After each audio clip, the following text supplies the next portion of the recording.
704 Charlotte Bound Show. It's your boy Torn Dawn in the building. Welcome everybody, man, to the 704 Charlotte Bound Show, man, where we keep the topics hot. Here we go, man. We were supposed to go live on Monday, man. Sorry, everybody. You know, your boy was tired, man. I had to get some rest.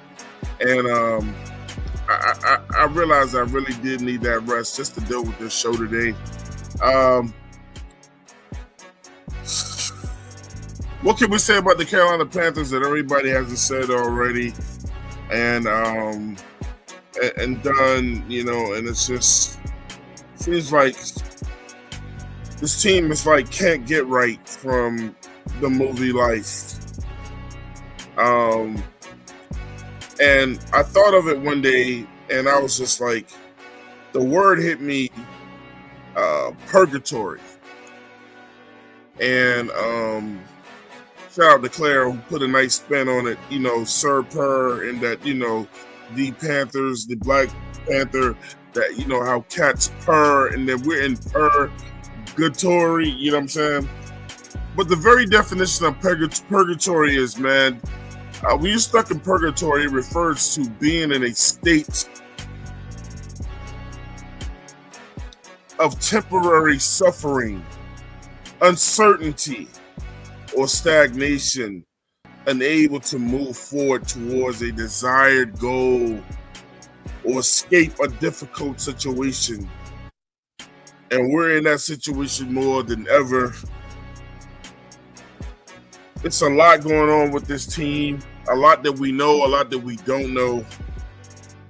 Things that we can only talk about and come together almost like therapy sessions. Because just when our hopes are high, the Carolina Panthers figure out a way to bring them down. It's just like an emotional yo-yo chain for this team. Let me go ahead and bring in my co-host today, man. Up first, man, the prowling veteran. We got Nick Gaskin in the building. Nick, what's going on, bro? What's up? Yeah. First lady of the show, man, because we're going to get right to it today, man. We got Aries Claire in the building. Woohoo! God. No need to be super excited today, man, because I gotta be honest with y'all, man. We can't fake it today, man. We can't fake it. I've been taking some time and I've been listening to some other podcasters and seeing what they've been talking about, you know, to see if they're thinking the same things that I'm thinking, and that's what I love about Panthers content creators, man. Just so many different minds and so many different ways to attack the issue, and I'm going to be attacking it a little different today, man. I will be presenting a PowerPoint today to break down this team in terms of just a lot of general facts, some facts that people may not have known. And today is a show where I feel like we are going to be just trying to figure out the central problems, man. What's going on with this team? We're not going to really talk about how to fix it today because we would have done that already, or the Panthers would have done that already. We need to find out really why the team is so bad. It's not one reason. For people that are saying there's Bryce, you're wrong. For people that are saying it's just coaching, you're wrong. For people that's just saying it's the fans, you're wrong. It's the players, you're wrong. We have the talent. It's a combination of stuff, man. We are stuck in purgatory. Again, that definition of purgatory has been in a state of temporary suffering, except it hasn't been temporary for us. Uncertainty or stagnation. Unable to move forward. The Carolina Panthers are unable to move forward towards a desired goal. The desired goal is winning constantly, not one game or two games a year, or escape a difficult situation that we're constantly in. Ever since Cam Newton left this place, man. Ever since the old owner had to sell the team, Ever since Bryce Young, after Bryce Young got here, so many elements of why this team just. And I think there's a lot of things in terms of the fans that they don't hear or they block out. And I saw something on Cam Newton today, man. And as far as the players, and we'll get into it. Well, and it was something that Cam did like months ago, where LeBron James had brought up something about basketball, and and Cam said he thinks it's like that in football, where do these guys love the game anymore, man? Not everybody in NFL loves the game. I mean, obviously people love winning, but I'm not really sure who on our team even loves the game, man. We'll get into it, man. Let me just go ahead and cut this music because it's a lot to go over. Who agrees that this team is in some type of purgatory? I do. Like, we just can't get out of our way. I do. I mean, and we know the reasons, and we know the reasons, but there's some things that we don't know. And I was talking with Claire before we came on, and we're going to save some of that for another show, but it's some things going on. I think the wool has been intentionally pulled over our eyes with a lot of stuff. As far as fans, I've done these type of shows so many times in the past, man. And you know what I was constantly being told, Claire and Nick? What's up? He said, Twine, you're too negative. You're too what? I'm sorry, I coughed. That's my fault. Negative. They said I was too negative. They said you're too negative. And, when I decided to become positive, Twine, same results. I mean, as a matter of fact, when I became positive, Twine, we won less games. And I'm still trying to hang in there because I'm still telling myself weirdly that it's only been 4 games. But I'm lying to myself because I know there's a glaring situation going on. It's too much going on, y'all. I agree.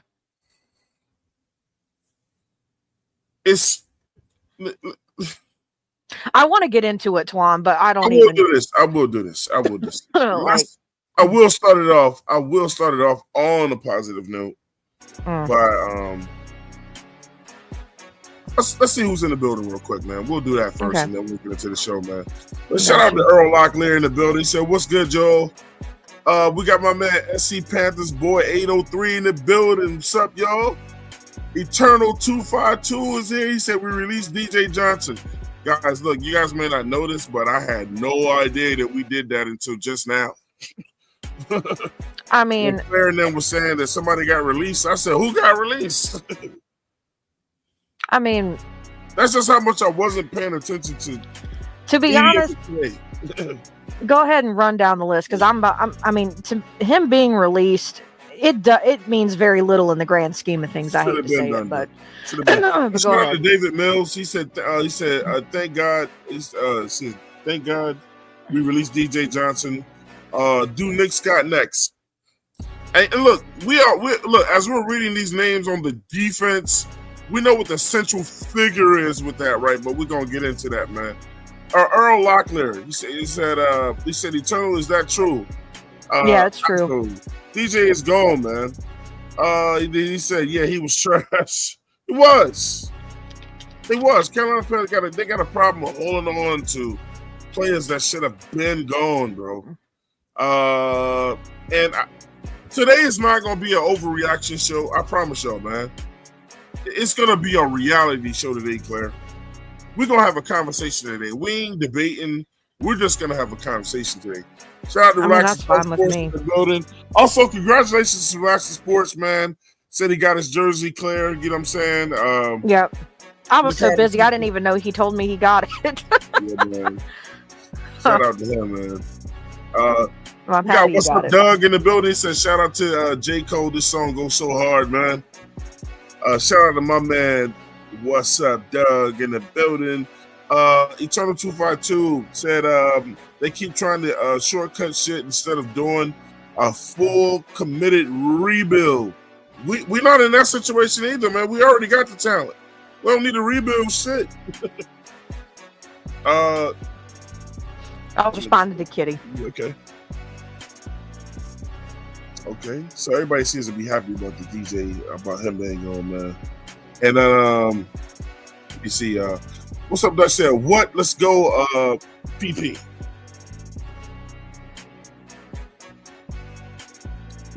And Kitty said, good evening. Sissy. I love you. I love you too. Shout out to 336 Boston, man. He said it's DJ Johnson Day. The Panthers made me this way. They made us always this way. And Eternal 252 said facts 336. Let me see what's else going on, man. Shout out to my man D Money in the building. Said, what's going on, family? We got Bloody Nuts in here, man. Whoop. Hey, Bloody, you stay on standby, man, because you're gonna get up in here early. We're gonna open it up early, man. Because I really want to do some. We gonna be in a round table today, like sitting in a circle and some therapy, man. Shout out to Flames for Jesus already showing love, man. Granting and giving away 5 704 Charlotte Bound Show memberships already, man. I'm telling y'all, man, never take this brother, man, and his gratitude for granted, man. You will be playing yourself. Shout out for Flame. I'll never take it for granted, my brother. Shout out to Khalil Wesley in the building. Said Commander 336. Just don't. That Bryce is not a franchise quarterback. He's still playing like a high school QB. Wow. And shout out to my man Saint Gotti. He said we definitely losing Sunday. Shout out to Saint Gotti.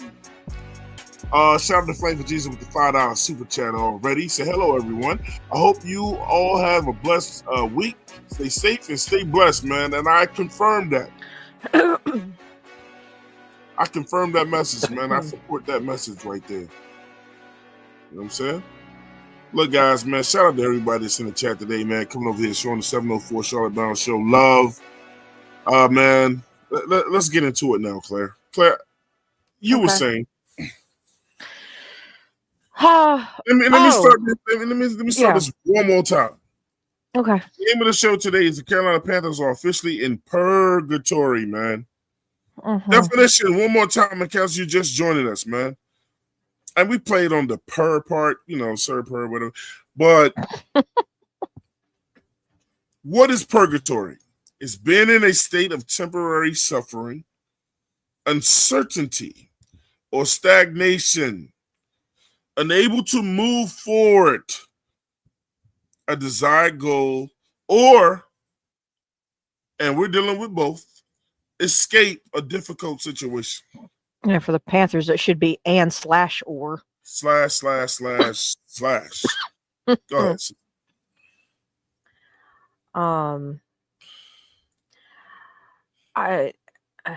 It's not that I don't know where to start. I'm trying to avoid going into what I want to talk about on my show that I'm gonna I've got all the notes for it, but I'm gonna compile it all and get it ready for next week. Twan, I don't know if you said it earlier in the beginning of the show or when we were in the green room together, but we can't get out of our own way. And by we, I don't mean the fans. I literally mean the team. There are reasons behind that I feel might be overlooked. The blaring and glaring obvious is, the owner is the biggest issue about us being, about the team being in its own way. Is he? Yeah. Yeah, he's a big part of it, I'd say. Okay.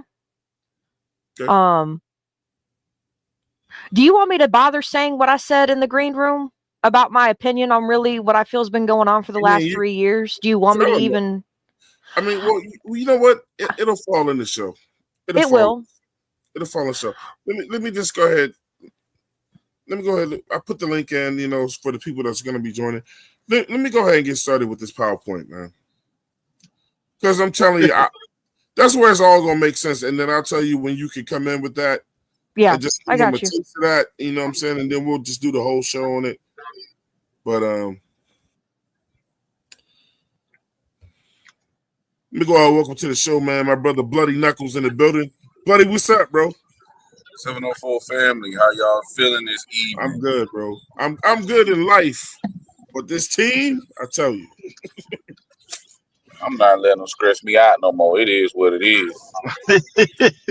Huh? For Hey, real. Yeah. let me Like, add something before y'all say something. When Bloody died, Good. Go ahead, Nick. I just said, man, like I said this a while ago, and I think Claire, I think Twan, all of y'all can. I said if Bryce was gonna be good, he was gonna be a game manager. I was I'm not fine. even. And the bad part about that is it's a little bit worse than I thought it was gonna be. He's gonna need superstars around him to make him good. And And I'm being we're not in 100%. that position, Nick. Yeah, You know. we're not, and that's Let me just the honest. let me go ahead, my brother, in That's here real quick before we get started, man. We got popping in here as well. Pop, what up, bro? Salutations and greetings to all. Pop, we run into each other all the time, ain't it? We do, bro. We do.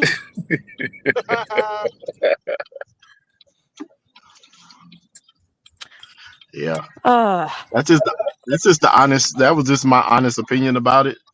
Looking at it, and we just like Claire said, we're not in that position. I think Miss And Claire is really that- holding back something because she's like really on edge over there. well, if the opportunity presents itself, I'll speak on it. Oh, it's gonna present itself. Trust me. I worked on maybe this I. show a lot today. So we're about to get started with this. Let me just go ahead, Pop. Well, Claire, I got a statement, and I don't know if this is on the same wavelength as you, but this Go is how I'm ahead. feeling, and it's a real short statement. Twan, you might like it, you might love it, you might hate it, you might see it. Nick, I don't know what you, Nick. I don't know. I don't know what you, Nick. Bloody might jump on par with this. We ain't gonna be successful until they do Cam right. That's it. That's all I I gotta say. bet Ben said that. It feels like it. It feels like I it. mean, but that's it's impossible now. He might That's- need to be. He might need to be a part of this team for it to go in that direction. that's kind of where I'm at, Not as but a player, though. Not as a player, but that's I don't know. That's another chapter of what I'm wanting to talk about. But anyway, Wow, that must be a thick ass book you got there. all right, here we not go, man. really. Okay. Let me make sure that y'all saying what I'm saying. Did everybody see the screen? Well, I'm Yeah. driving right now, so I can't. Well, I know you can't. Yeah, I see the screen. Everybody's all sad and upset and Yeah, I can see the screen. shit. Hold on, I Mhm. thought you was gonna make one that have like somebody like Bryce up there on the turkey and getting carved. Oh no, that's a female. That's a female. That'll be for Thanksgiving. It's okay. It's All good. the damn team Um, getting called. Whatever team we play around that time frame, we'll just have whoever they are, pulling an Elmer Fudd and, chasing him like he's Bugs Bunny or Daffy Duck. It's all right. All right, here we go, man. The Carolina Panthers are in purgatory. This is the show for today. 704 Charlotte Bound Show, man. And so look, the first thing we have to do is look at the issues. We know what the issues is, but we're gonna dive deep into the issues. And I told you I'm not even gonna waste y'all time with it today, man. I don't even know how I got this. I'm not I was about gonna to say, what the hell happened? something happened with this game. It rejected whatever that was. I just took it out. We got a whole PowerPoint presentation. Yeah. First thing we got to start off with today, man, is the coaching staff. We have to start there. And we're gonna go one by one with this situation with all these topics today, man. And obviously, the head of the team is Dave Canales, and we'll start there with him. Here are the bullet points we say with Dave Canales, man. All right.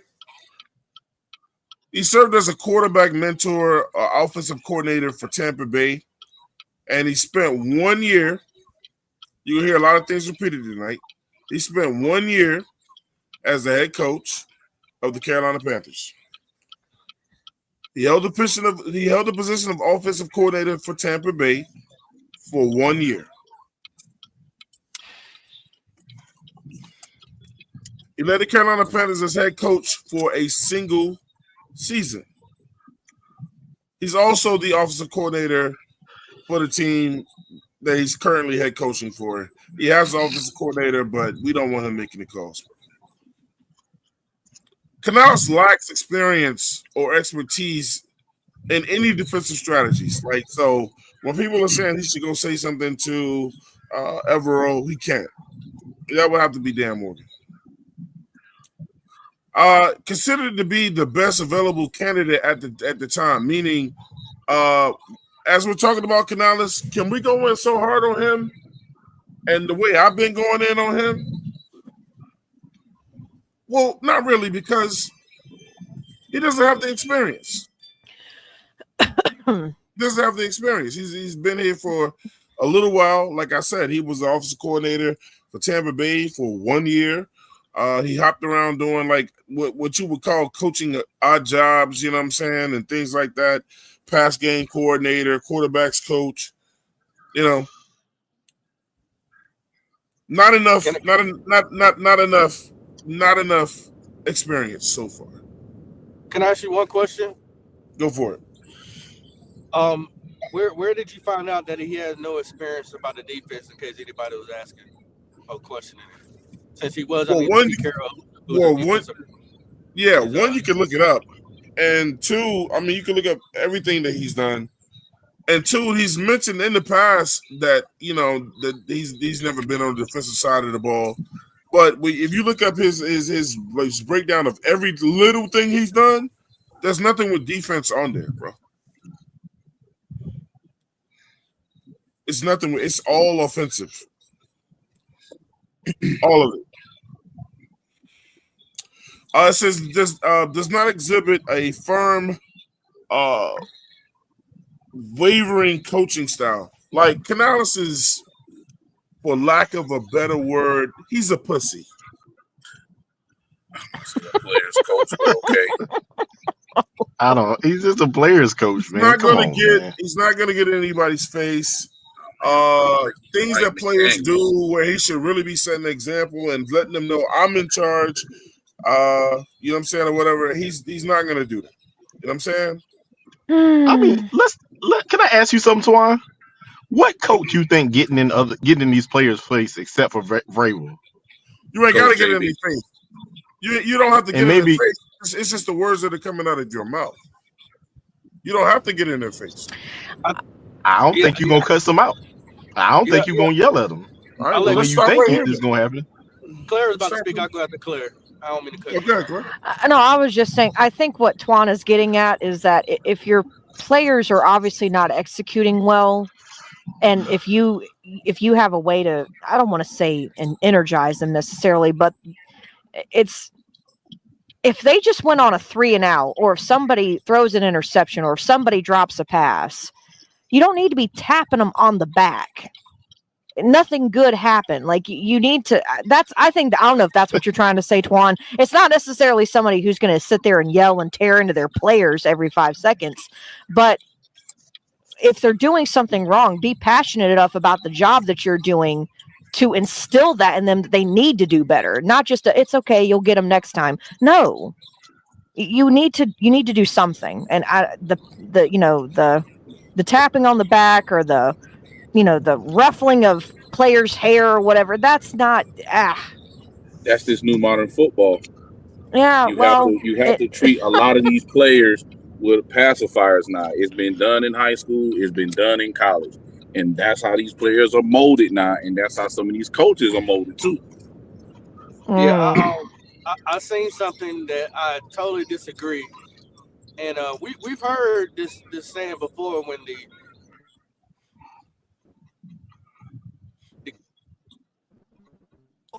breaking up, Pop. Word from word. Am I clear now? Am I clear? Yeah, you are for now. Yeah. I can't say word for word verbatim, but I disagree with Derek Brown said this week, and it's still on par with what we're talking about. Derek, Well, Derek, yeah, I'm gonna bring that up. He comes up uh, with the players later. okay. So remember when I told you last week, this week that that your coach, Canales, our coach Canales, he wants self starters. That's not what we want here in Carolina.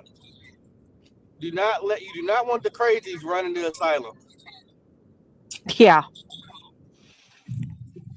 that's true too.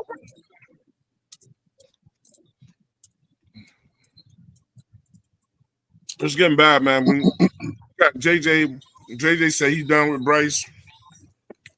It's more than Man, just a he's Bryce. been defending them for so long, man. I'm They're just done with him. so. Oh, this goes so much deeper than Bryce. Yes. He's a Thank Right. you. Thank he's you. Thank you. he's a He's He's a the he's a problem. he. piece He's a of it, problem. He's a Not Well, problem. this. but he's There's more of a more pawn problems. of the I situation. was gonna go as far as to say he is a focal point, but it did go so much deeper than Yes. Bryce at this point. Guys, listen to this. Finally, we agree on something. Guys, Fine. listen to I this. agree. Guys, I agree. listen to this. That's where I'm going. That's why I did this PowerPoint. hmm Because if you think it's just one fucking thing, you're crazy. If you've determined that it's just Bryce, I don't know what you're on. Shout out to Favor Jesus with the $20 super chat, man. He said the owner and the GM aren't helping anything. They're not. They're not. We're going to be talking about Dan Morgan today, too. For everybody who thought he was the savior, I think Canales is really on the hot seat. I've said it, but people said, no, he's not. I don't think he's going to get fired this year, but I know his seat burning the hell up. Tepper is walking with that chest out. And from what I'm hearing, y'all can tell me if I'm wrong. Like, I heard he had a meeting, man. More than one. Bro, what I wouldn't do to be a fly on the wall. And Tepper was pissed when he was walking too. They said he is itching to fire someone now. We may be starting all over again. Not with the players, but that coaching staff, absolutely.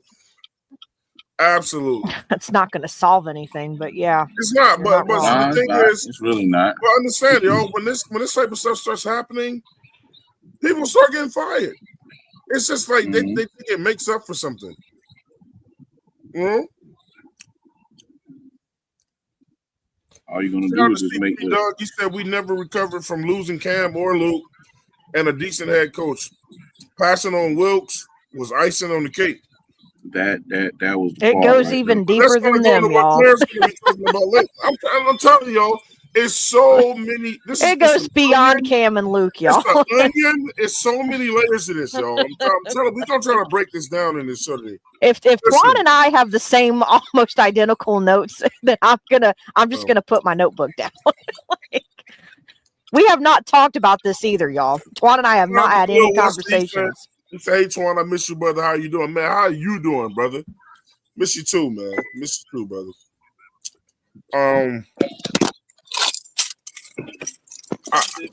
I'll get back into this in a second. Listen, so we're gonna start with Canales first. His coaching approach does not align with Bryce. He requires a quarterback tailored to his system. What do we say, man? Him and Bryce don't mix. How many times have we said that? And Canales' play caller has raised questions regarding its effectiveness. Quite frankly, I'm not letting him off the hook either, because when people go, well, they can't execute and blah, blah, blah, sometimes the play that you call in the moment that you're in can be dumb as hell. And if you losing already by, I don't know, 30 and you still holding back, that's a problem. That's a problem. So let's start with Mr. Canales first, man.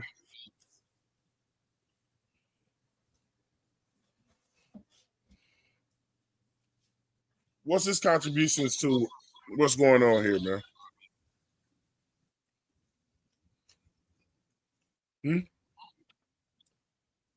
How far back do you want to go? It ain't that far. Well, maybe. Who still wants him here next year? And no, I'm not saying it should be fired. I do only for one reason, and I don't even know how fair of a reason this is. But I don't think this is going to happen anyway, and I'll explain later if I get the opportunity to. But it would be nice if we could see what Canales looks like if he does have a guy who has a quarterback who can fit his system. I agree. That's the only reason why I would say I want to. The only other thing is I think getting in this endless perpetual loop of having a coaching cycle every 2 to 3 years is not going to be healthy for the development. I mean, no offense, not even the quarterback, just in general, all the players. You're not going to be able to develop them because you get a new head coach in here. I mean, Evero's going to be gone. The whole defense is finally going to be probably wiped clean as far as the staff goes. So that's going to be reset. And even if Evero does well enough if he wants to stay and if he wants another contract, even if he does well enough, if you get a new head coach, Evero's not going to be here anyway. He'll just let him go because he wants to go get his own guy. So it's just like, I don't understand what firing Dave does other than just prolonging the inevitable. So if you want to have what people and fans, my understanding is that if you are wanting to see development of our players that we have drafted and some kind of semblance of stability and consistency, firing a guy every 2 years is not going to be conducive to that. Well, we So know why, I'd like to, we're in this situation. Correct. You know why we got him. I know. Well, I know one of the reasons why we got him, and I know another reason why I also think he was selected, because I'm not so sure anymore if it was solely because he was the only available option, and that's why we got him. You think it's nepotism? No. I'll go into that a little bit later. But bottom line, I'd like to see him next year if he's able to have the privilege and liberty to get a guy that fits his system and see how that actually looks with what we've got and the guys that he has drafted. That's all I'm going to say. So here's the first dart today. Y'all ready? Y'all ready for this? Here's the first dart. I'm gonna let you handle this first, though, Pop, with whatever you had to say to. Well, is Canales running anything?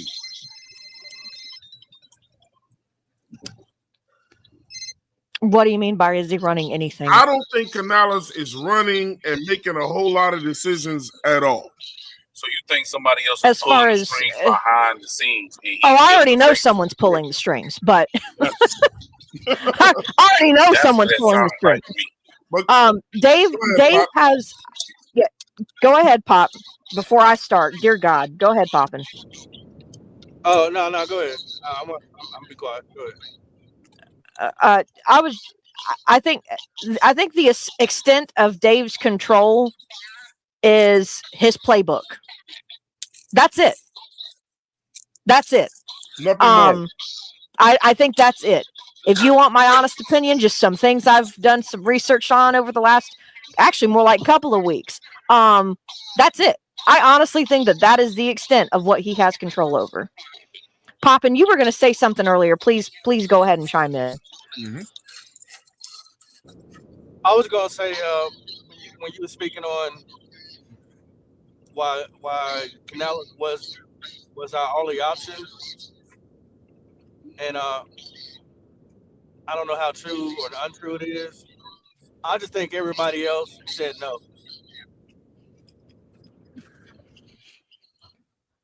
I've been saying that every week. It's possible, but I'll talk about it, and I'll talk about it later. But I get your opinion. But yeah, go ahead, Twan. Continue. So here we go again. I don't think like Claire said, I've been doing some soul searching, bro. I think the hiring of Canales has been a smoke screen. I know the years that we signed him to. I don't think Canales was ever intended to be a long-term solution. I think it's something in his contract where they can release him a lot sooner or, fire or whatever. I can't prove that, but I think he was only supposed to be temporary to begin with. Second dart is for everybody that's saying Canales needs to bench Bryce. Claire, are we sure he was the one who benched him the first time? And can Canales bench him now? Can he even do that? Can I say why? Go for it. Can I say why it would be, as much as I was on board for that to happen? I'm here to tell you right now, if he benches Bryce, I don't think he can. No, but listen. If he did, even if he wanted to, if he does that, he's fired. Would you like to hear why I think he'd be fired? Go for it. Because he was brought here for a certain reason. And if he benches Bryce, that means he is admitting that he was not able to complete the mission he was given with. Makes sense. He was here to fix Bryce. And if he benches him, that is a way for him to get fired, because that is now him admitting I couldn't do it. Makes sense. But isn't he saying that already? No. Not necessarily, because as long as he keeps him in, here's the thing, and I want to, God, okay, I'll get into this just a little bit. The same thing that could get him fired is also a leverage point that he can use, because as long as he keeps Bryce in, and as long as he sticks to his plan, whatever that plan is, I'm not going to sit here and act like I know what the plan is, because I don't. But if he keeps him in, and if it ends up going bad as a result, and if he still gets fired, all it's going to do is also prove to Tepper, you brought me in here, I kept him in, it didn't work out. And if you fire me, you are now also admitting that who you drafted was not correct. I agree. I agree. I've been on that same type of time. Can I just say this, Pop, and I'm so sorry. I feel like Canales is on a very, very thin line when it comes to where he can stand on that line. Because if he flips one way or the other, he is damned if he does and damned if he doesn't. Now you following me? Yes. I don't think this dude was ever intended to be here for a long time. And like the central goal for him was to fix Bryce. Now that he can't fix Bryce, now we're going back to Tepper. And Tepper meeting with him earlier in the year, I can almost promise you Tepper is like, you know why I brought you in, right? And it ain't working. That's not happening. And then when we did what we did to Atlanta, they bought him some time, bro. But then what? Because it wasn't the Eagles, the Chiefs, the Bills, the Ravens, and then what the Patriots did to us, and the way they did it to us. That's why Tepper came out and did more meetings. You can't get him to go in front of a microphone or a camera, but he has these meetings. Let's go back, Claire, to the Hunger Games. And one of the main things that the coaches complain about that are not here anymore is what? Those fucking meetings. Yep. The micromanaging by the owner. So when you got David Newton and these guys asking him questions, well, with a Tepper, like I would never share y'all what we talk about. That's why I love when those reporters there now be putting some of these guys on the hot seat. Because it's not to show them up. At this point, it's to show us that these guys are lying to y'all, man. They're not telling y'all the truth. And we know that's how it goes with every team when some shit is going on. But look, some coaches are blunt.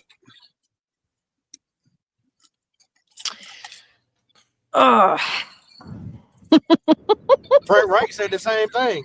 Yeah, he did. He never exposed what they talked about. And you know what? I think that's a clause in their Contract. in their contract. You better not say what we talked about, because I know Temper in there cussing their ass out. Of course. But I always said, because Bryce is not Canales' guy, that he's gonna call his plays, but it's up to Bryce to either execute them or not. If he play himself out of a job, that's gonna be on him. It ain't gonna be on Canales. Canales like, hey, my ace in the hole, that wasn't my quarterback. You picked him like Claire said. I've been saying that for the longest. Also, it didn't work with Frank. It didn't work with Brown. So it's Tepper that got to lay in this bed. Yes. But that's the problem. That's the the whole problem. Is that he refuses to. Until you can get Tepper to admit he was wrong. Good luck, by the way. This is where we're going to be stuck at. Trying to figure out where the hell you went, bro. My wife called me, man. Everything good? I'm buying a house, so Okay. It's going good. Yeah, until Tepper gets to that point where he can no longer until Tepper gets to the point where he can no longer continue on with his decision. Claire, he has an ego. He won't. Right. But the thing is he also, the whole purpose of Dave Canales being here was for future justification. That's it. Future justification. That is the only reason why Dave was brought here. Because here's the thing. We interviewed 11 other candidates. Some were defensive masterminds or whatever you want. Some of them were OCs from, highly touted winning teams and all that stuff. And you could say, yeah, it was because of Tepper, but I think it's because of one condition, and it was, regardless of how you do it, you have to be able to work with Bryce Young. And I think that was the killer, because they want to make sure that, hey, if I can't get this to work with XYZ people, I need to be able to have the green light to go get XYZ people. And if they were told no, which I'm starting to see is probably how that conversation went, without seeing a transcript of it in front of me. Y'all can't even see how I'm a point guard the shit out of this situation. The only point, or the only thing that Dave was inexperienced. He was hungry for an opportunity to be a head coach. Wet behind the ears. Right. And even though he himself knew he was not ready. But ain't nobody turning down that money. Twan, I'm gonna say this. I'm trying to figure out how to say this the best way and not. Just say it. You ain't got to sugarcoat. Don't sugarcoat anything. Listen, I don't believe in his scheme. I see wide receivers running wide open and all that kind of stuff. The issue is this, man. The only way that this is going to work is if you have a quarterback that elevates the players that are around him. Correct. You're not wrong at all, Nick. You're not wrong. And Bryce Young is not that. And the only way that this would work, and Claire said this earlier. Claire said this earlier. The only way this would work with Bryce Young is if we had monsters at every position, and we're not in the place to do that. So at the end of the day, I get your skepticism on Canales and all that kind of stuff, Twan, and I'm not knocking your take or nothing like that. But at the end of the day, I can see the opportunities to be made in this offense, but I don't see the talent to make those opportunities work. I agree. And I know that everybody says that, oh, we got talent. But at the end of the day, the type of talent that you need to elevate a quarterback that is lacking, and I'm gonna say this right now, is Jamar Chase type talent At every position, though. at every position. That is the type of talent that you need. You So can't. basically, we I need a mean, at whole the end, team of Alabama guys. I mean, if you want to call it that, yeah. yeah, you I'm could. talking I mean, from a college perspective, what how niggas- loaded Alabama yeah, is. Carolina need to be the Alabama niggas- Panthers or the You Carolina just said Crimson it. Tide. You just said it. What Nick is saying is you got to have NFL all 5 stars around him. Oh, so yeah. basically You can't. LeBron James. You have to go on Madden and create an all Madden team and then slap Bryce in front of it. That's what you have to do. LeBron James. He's LeBron James. That's the issue with Bryce. I ain't gonna say that that this is all his fault, but at the end of the day, he is who he is, and the thing that made Cam made us go that 15-1 season is because Cam could carry a team. True. We had old Stonehands himself. He made old Stonehands look like a daggone top wide receiver that year. So at the end of the day, man, I mean, I'm starting to think that what Claire is saying is 100% true, because the only denominator that with Bryce Young that is still here is daggone Tepper. Of course, and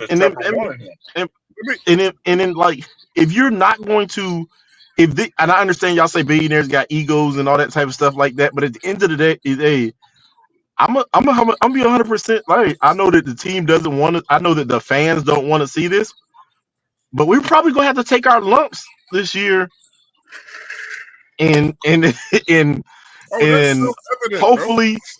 hopefully that is enough evidence for him to see that this is not going to work. It's not going to work. It's not going to work. So let me say this. Go ahead, Twan. Go ahead. Let me say this. This is why I won't let Canales go. All right. Now, those are the bullet points, but this is why why Canales is a huge part of our destruction right now. I went over everything he's done. I went over his lack of experience, his time. But now follow me when I say this, buddy Knuckles. And shout out to Eternal 252 because he knew I was going with this. He said running a halfback draw on 3rd and 15. I was going to speak on that, but go ahead. It's the 3rd and 11s, and you turning around and handing the ball off on the opponent's side of the field. But see, Twan, I'm gonna be honest with you. I'm not done. We need a first down. We need a first down. We need 10 yards, and you call a 4-yard pass play. Mm-hmm. You know, it's like this. When you start getting when New England started really kicking our ass, Canales shouldn't have held nothing back. We was already getting our ass whooped. Mm-hmm. I don't care how much you don't trust Bryce.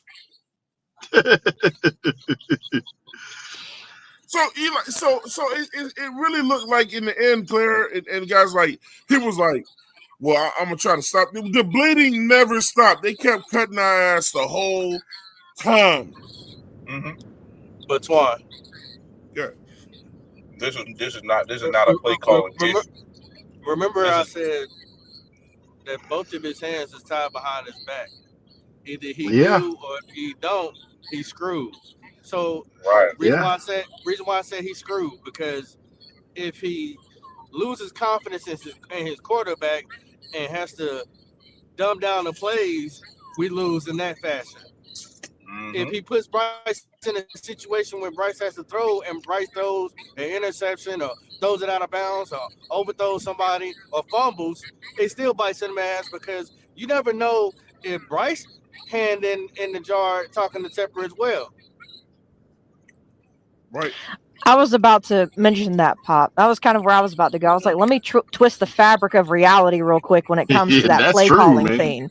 Because here's the thing. If he was solely brought here to help fix Bryce, that means any negative tally mark that can be put in the column against Bryce goes against Dave It's Canales. him. So if calling a 3rd and 15, knowing that there could be the potential because Bryce hasn't shown you that he is consistently capable of making that throw with accuracy, could also be something that gets put in that column and it goes also against you. Right. Let's say this. And I hate to say it, and I don't want to go too heavy into this, but there are some aspects in this fan base that can even confirm this whole suspicion of where I'm at. And I'll just put it to you like this. In the situation that Canales seems to be in, and y'all can call me crazy, I don't give a shit.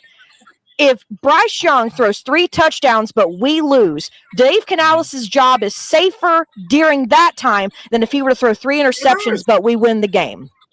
That makes a lot of sense. I hate to break it to you, but if that's the case, Juan, that is as much of lack of trust as it is. If I call this, it's not going to be looked at as, oh, Bryce Young threw a bad ball or anything, at least in the front office standpoint, like Tepper. Tepper's going to look at it and go, why did you have him throw the ball? Now he looks bad. But Claire, that goes back to what we're gonna get into your show later. When I said in the green room, does David Tepper really want to win? No. Does he just want to be right? He doesn't. He doesn't. I'm slapping my notebook against my forehead. Y'all just can't see it. No. He doesn't care. He just wants to be right. No. He knows a lot of this shit started when he jumped in there and jumped his ass before a head coach and picked his quarterback for him. Yeah. I'm gonna say this, man. Like, let me add to this. Like, I know that he gets passive with those 3rd and 11s and all that kind of stuff like that. But what is Bryce's tendency when there is extreme pass rush? It don't even matter, bro. What's the tendencies? Let's be 100%. To freak the fuck out and run around like a little scaredy cat and hold on to the ball for forever and a day and get sacked and fumble, or to try to force the ball across the middle and it gets to somebody who's double covered. So at the end of the day, if that is the tendencies at these type of downs, are you going to call a passing play? But that goes back to what I used to always say. Defenses are going to blitz him up the A gap because they know he's not fast enough to burn the edge.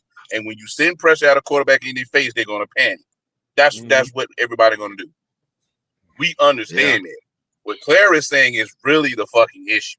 This ain't got nothing to do with play calling.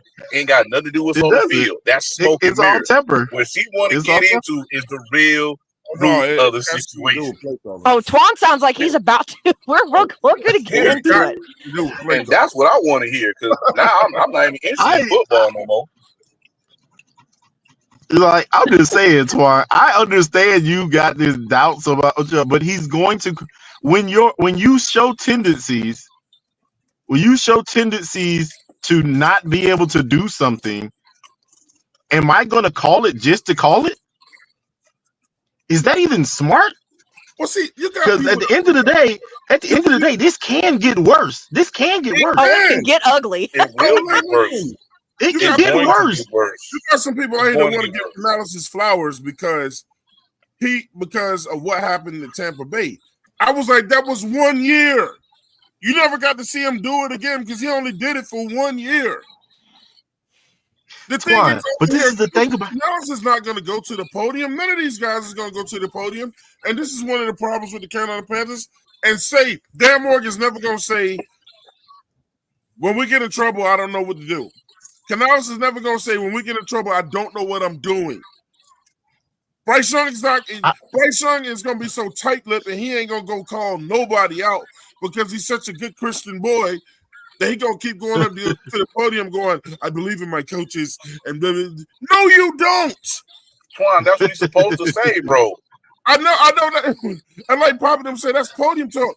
It's like, bro, we know that is not true. Right. You want to be like Cam. So you want to be like Cam Ward? If I had to guess, Bryce can't stand Canales, and Canales can't stand him. Twan, but this is the thing, Twan. I don't believe Canales doesn't know what to do. I don't believe that, because at the end of the day, when they got in those type of situations when he was in Tampa, he would throw the ball. That was Tampa Bay.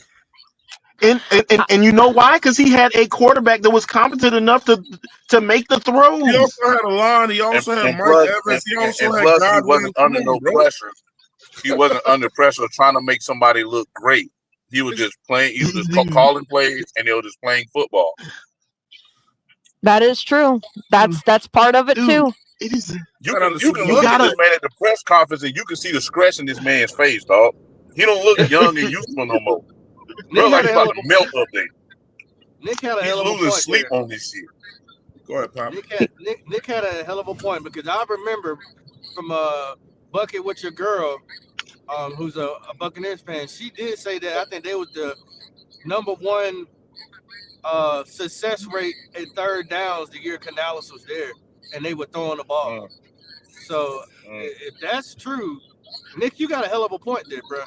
Dude, they had that year before Bucky Irving got there, they had a horrible run offense. Horrible. They were throwing the ball like 67% of the time. And they still couldn't stop it. And You're cutting out, Nick. I just don't agree with you when I say I don't feel like he doesn't know what he's doing. Okay. I feel like he is. I feel like, just like Claire and them have said, he has handcuffs on. No. This is what it is, man. I'm gonna say this because I'm not. One thing I want to make clear is I'm not trying to take anybody's. However y'all feel is how y'all feel. Mm-hmm. That's how it's supposed to be. I mean, if we all thought alike, it wouldn't be fun. I'm gonna still stand by. Canales don't know what the fuck he's doing. The same way you guys say, whatever. I'm gonna stand on that. I'm gonna stand on it. I'm gonna stand on it. I'm gonna stand on it. It's very evident to me. You know what I'm saying? But listen, he ain't the only issue. Let's move on, man, to the next one. Let's since we're here right now with him and Bryce, let's just go on over. Let's go to the Bryce thing, man. Look, the next issue is the quarterback. Oh, really? Oh my Lord. Okay, that's better. Come on, bro. Really? Don't even look like him. No, yeah, dude. They're like a young Justin Fields. All right. Shit. So we can combine the two of these things that's going on, man. Okay, with Bryce, man, he and Canales are not a match. He's a short quarterback. These are things we've said over the years. He's not being protected. Yeah, we're going to get into that too, man. Offensive line is not doing their job this year. I know what they did last year and what they look like and how we pumped them up, but the numbers don't lie. The offensive line is not protecting this guy either. We on our third right guard. Exactly. So I mean that shit matters when these guys start going down. So nobody wants to talk about that. You know what I'm saying? Second center and third right guard. Yeah, bro. It's like so. That shit matter. When I'm hearing people talk, I'm like, come on now. You got to put it all in the context, man. Come on, bro. And you gonna tell me that O-line look the same? Huh? No. Not when we're on our third right guard and our second center. He's still jumping off fucking sides. All right, so he makes horrible turnovers trying to create, man. We all know this. His arm strength is non-existent. He's not a great quarterback under duress. He's a coddled quarterback, man. Like, ain't nobody. I don't think anybody's ever cussed Bryce Young out since he been here. He doesn't excel. And then sorry for the 2 L's. He doesn't excel in Canales' system.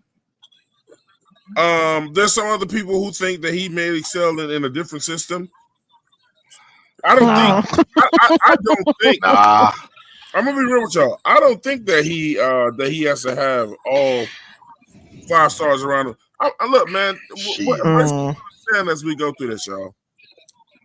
I mean, bro, they'd have that at Alabama. Right. Yeah. And he won the Heisman. And he won This is what I'm trying to tell people within this situation, man. It is not one thing.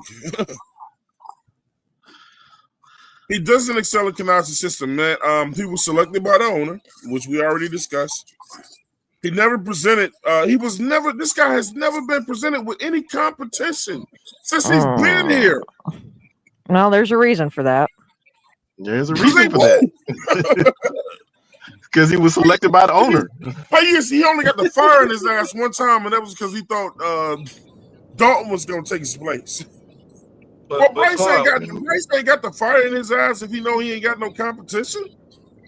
He ain't worried. But what system would he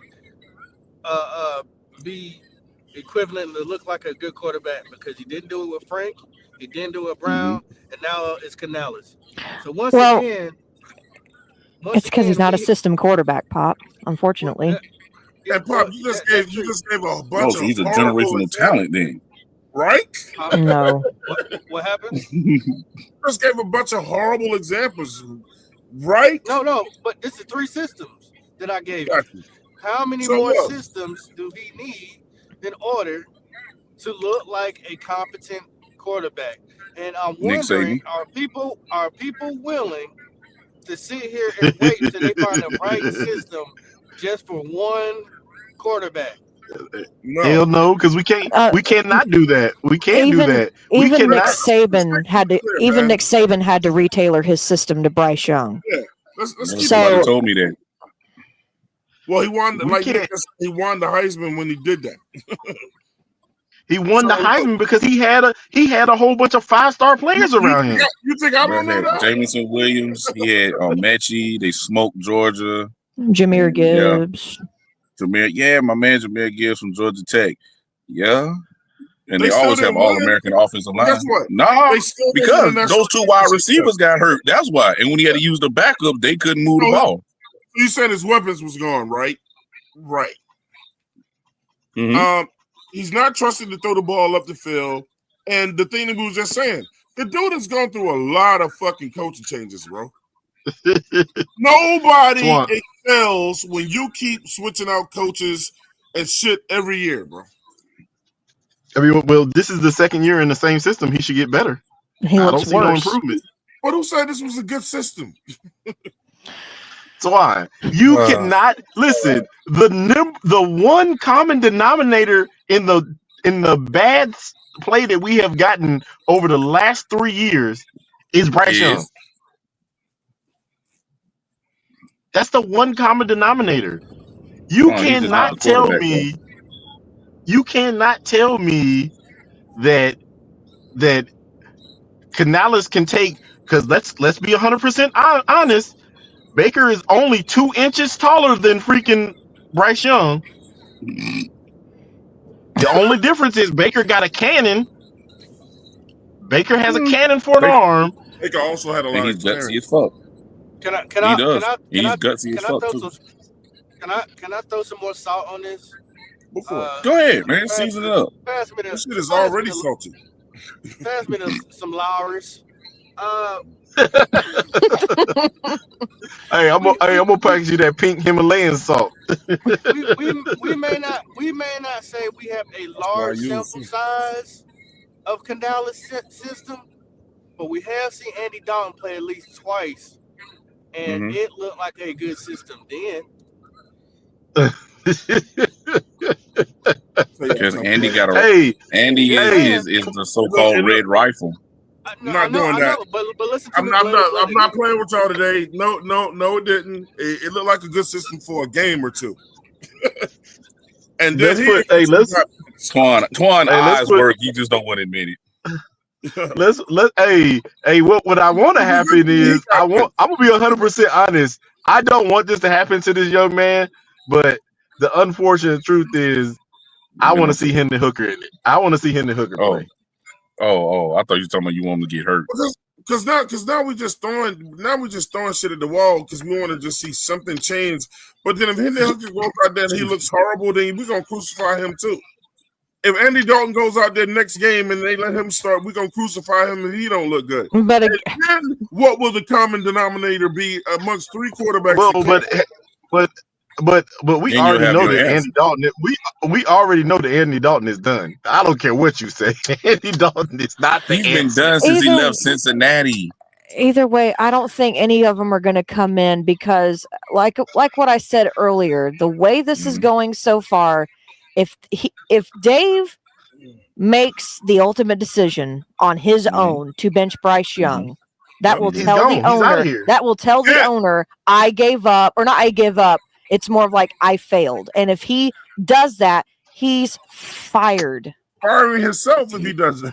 So I mean, there is no win-win situation for Canales. If anything, it's very lose-lose. And that thin line in between where there could be a winning situation is if Bryce Young has any semblance of success, which at this rate, no.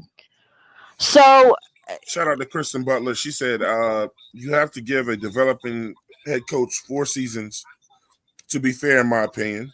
And who would even come here at this point?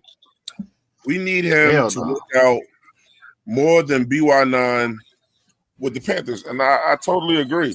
I think a lot of coaches would still come here because of the talent that we have on the team. No, I don't. I believe they're not going to. One thing I told you before, bro. Y'all didn't hear what I said. I think a lot of coaches will still come here because of the talent we have. I didn't say the best, well-known coaches. A lot of coaches will still come here. So you're going to get the same thing you got. No, we don't know that, bro. You gonna get one thing we don't know that we can all agree with. People around the league, they talk. They know the insides of certain organizations and certain players and certain coaches. That's why they want to go to certain places. Like I said before, certain organizations are organizations. Some places are farm. They don't want to come here because they don't want to deal with that bullshit, bro. Listen, you are not getting. I'm gonna say this right now, Twan. You are not going to get a coach that is already been a head coach to come here because Tepper ain't gonna be willing to give up the power. So you're going to get another brand new coach, and we're gonna hear about he don't know what he don't know what he's doing. He don't know what he's doing. He's gonna be out of there. This is not the answer. The answer is one, you have to prove to Tepper beyond reasonable doubt that Bryce is not the answer. That's why you just keep him in there and let him play. Damn. In my opinion, that's the ansser. There's your leverage right there. Keep him in and let him play. I've been saying that for a minute. Don't take him out. Yeah, 336 was saying that too. You got to play the whole season, man. I agree with y'all. Let me read this money. Shout out to Turner 252 for the $2 super chat. He said Canales has hazard pay. He will be good regardless. Because he'll get another job. He's a coach. Shout out to Panther Pickle who said Dave Canales is a cheerleader, not a coach, and he's not even a good offensive coordinator. Thank you. No, that's Deion Sanders, but that's a whole nother story. At least I know I'm not this. Yeah. At least I know I'm not the only one out here thinking. Listen to this. All right. Y'all, I'm gonna tell y'all this because I can ask y'all to prove it, but you can't. I can't prove it. Not a good coach. I can prove it. He's not even ready to be a coach.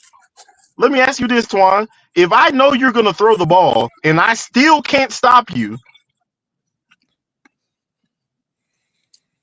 that means he didn't know what he was doing. And I sold everybody because they damn sure That year Canales that told year that he everybody was he in. was going to run the shit out of the ball, and he did not do that. And then Now, he people may go, not be a good "Oh, head coach, but he can be a good offensive coordinator. I believe that. he can be that." I just said he ain't a good head coach. He wasn't ready to be nobody's head coach. Y'all No, looking he's for not. He's not. I'm just saying this. He's not a I'm head gonna say coach. this, No. and this is me saying it in the nicest way possible. Twan, Boom. no disrespect to you or Pickle. Y'all are a little bit in the older side, and y'all are looking for a coach that's going to be rah-rah and all that kind of stuff. That's not Nick going to Carlisle's old happen. too, man. Shut up. That's not going to happen here because we are not going to get a older coach to come here with David Tepper. We are not going. That is not going to happen. What part Every of You ain't coach that? get that no. we are You ain't gonna going, get no good coach every with coach David that we're Tepper. going to get, What this is talking about? every I've coach. always agreed with that. Okay. What are you The talking o- about, Nick? Hold up. I've always agreed with that. I've always agreed with that. We That's all why it's called. know at That's this why it's point called that David Purgatory, Temple don't Nick. want nobody in there telling him what to do. Yeah, that's why they titled the show Purgatory. I get the whole concept of what they're saying. You see what I'm saying? The more and more y'all keep talking, and what we keep saying about this team and all of these people, right? Mm-hmm. What's the definition again, Claire? God, You're what? stagnant. You're Insanity, unable to insanity, move purgatory. forward. Which one?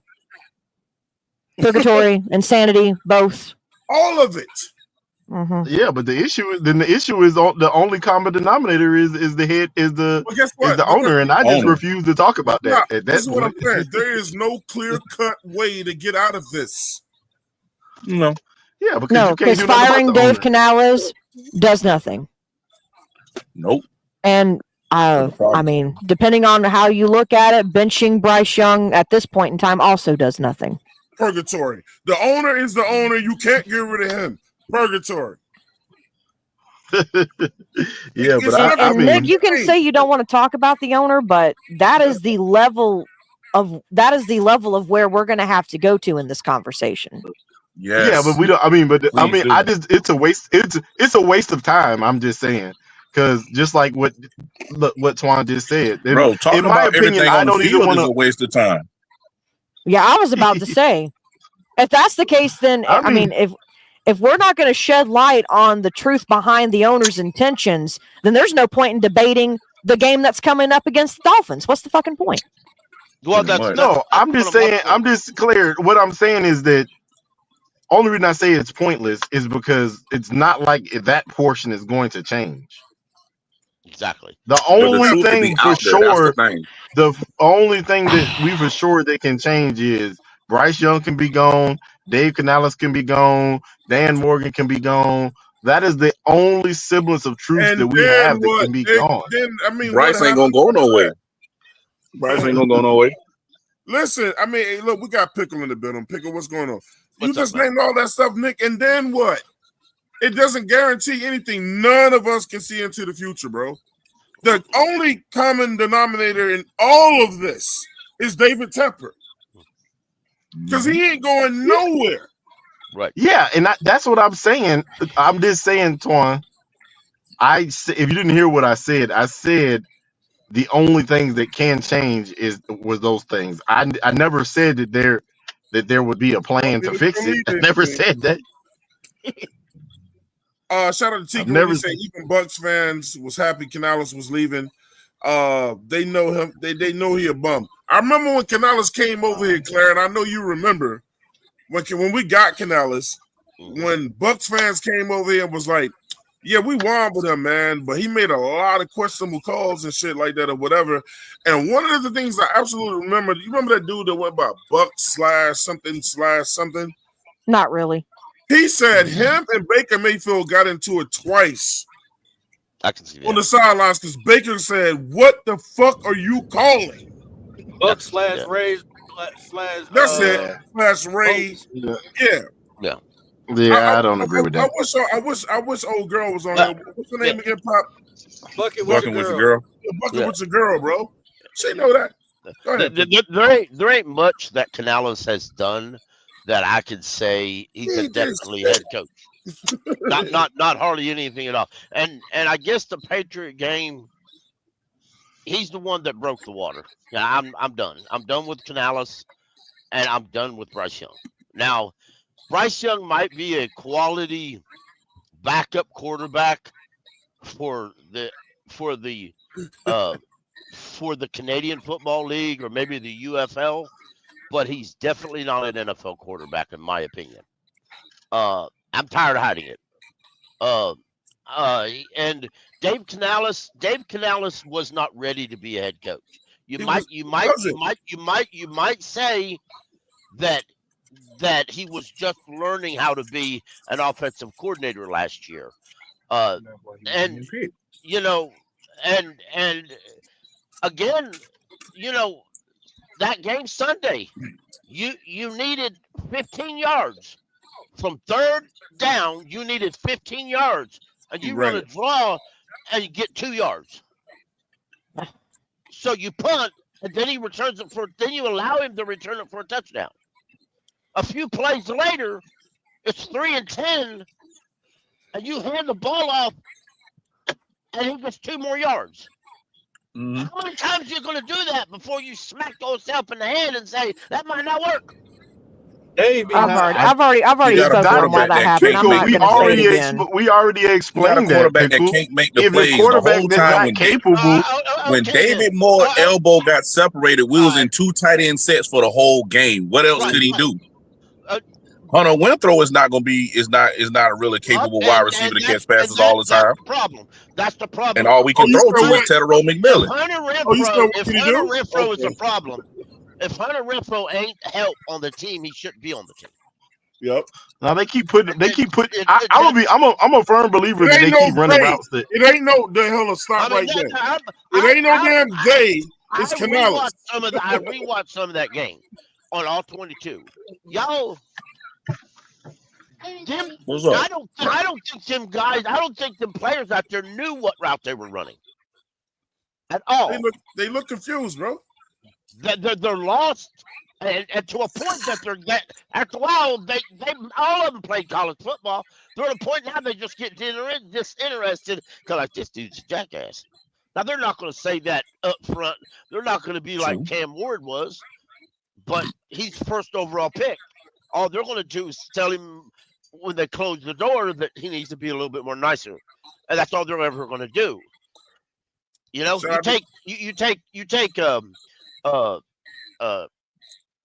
Take one of our draft picks, say Jimmy Horn Jr. If he gets up here and says, "You're damn right, I can play," they just won't let me have a chance. Them routes are stupid. You let Jimmy Horn run his lip like Cam Ward did, and he'll be released. He ain't never gonna do that. Of course. Shout out to Eternal 252 for the $5 super chat. He said only a fool will draft 5'9" slim quarterback and tell him to elevate somebody. Of course, he requires top-notch talent because he can get the ball out quick. And I agree with that because that goes back to the point when y'all are like, well, like when people are making it seem like Bryce has got to be the one to elevate all these other players or whatever. We never thought he was going to do that. No. And then Twan, if he can't elevate the players that are around him, he has to have monsters around him. I understand what you guys were saying earlier. I do, but here's my point. It doesn't matter if Bryce can make it or not. He's going to stand out there and he's going to try. And when the world and you know what? If he gets creamed, so by God be it. Okay, so by God be it. I want Hendon Hooker on the 53-man roster too. Why? Because when we get into blowouts, I could tell everybody Andy got an ingrown toenail and it hurting, so I'm pulling my emergency quarterback in. Shout out to my brother. Legally.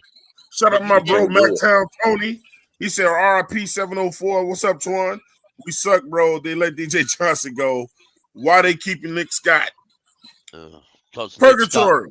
Nick Scott does it better than DJ Johnson did. Look. Hey, y'all tell me something right real quick.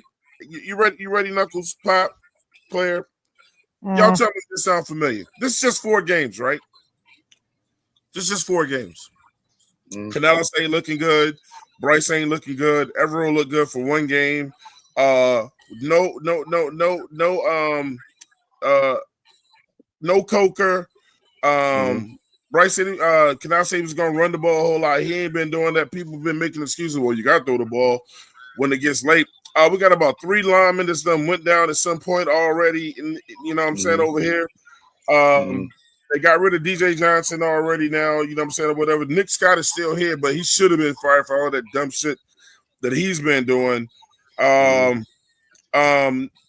We had our rookie to start off with or whatever, and the younger guys probably should be playing, but they want to let them get the right amount of reps because they're the ones that showing the most promise when they out there.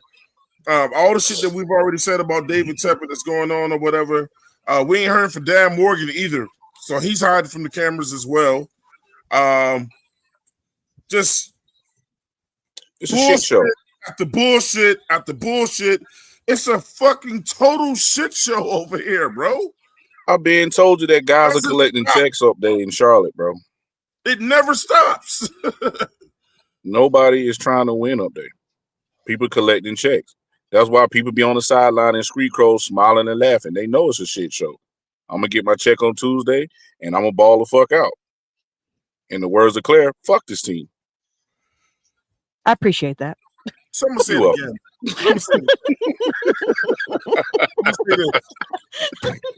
I'm gonna say this. I think Canales is already. If he ain't did it already, I think he's slowly doing it. I think he's already lost his team offensively. I don't think these players believe in him a whole lot. I don't think these players believe in Bryce Young. Chuba Hubbard back there looking miserable. Chuba probably back there wondering, like, man, damn, I signed the contract already. Man, I heard something a couple of weeks ago that somebody made a post about Bryce being ass and said that it's a current player on the team that liked that post, and he's not playing. I remember that. How you gonna have 2,000-yard backs over here? That ain't got shit to do with Bryce. Yeah, all they gotta do is turn around and hand it off. But right, Canales wants to go to the fucking air almost 80% of the time, bro. Because it's not about the running backs and it's not about winning. That's why. I know this. So why are we? So basically, you basically pissing yourself off, Twan. Dog. No, I'm repeating what I can't. You know what? Because you competitive, winning, bro. You want to win so bad, and it's just like, why the fuck y'all don't want to win? Because they getting money. Stop going to the podium and lying to us, man.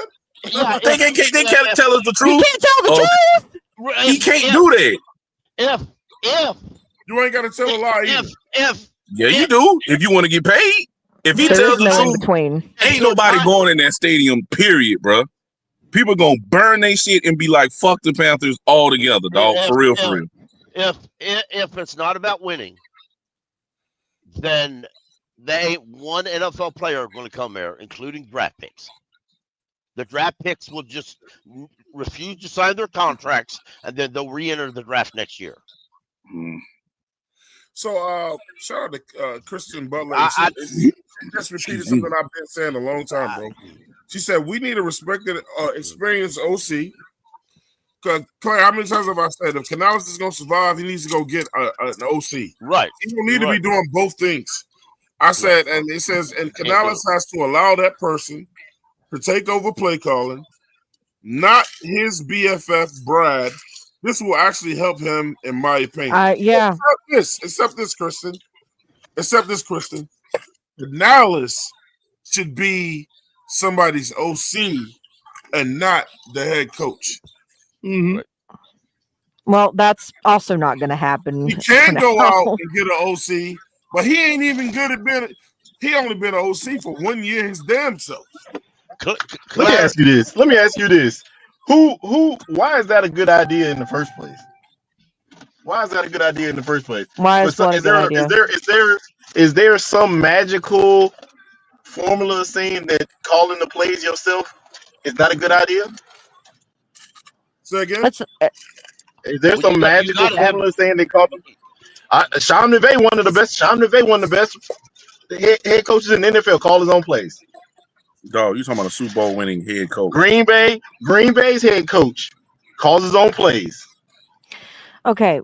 I can keep going down the list. But Nick, Canales has only been. Hold on, Let me say it one more time, people, because I don't think they get it. Canales has only been an offensive coordinator for 2 years.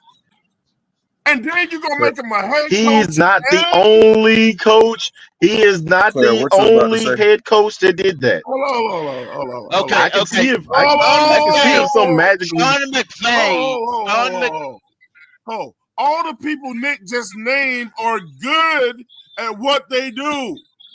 And they're in great franchises too.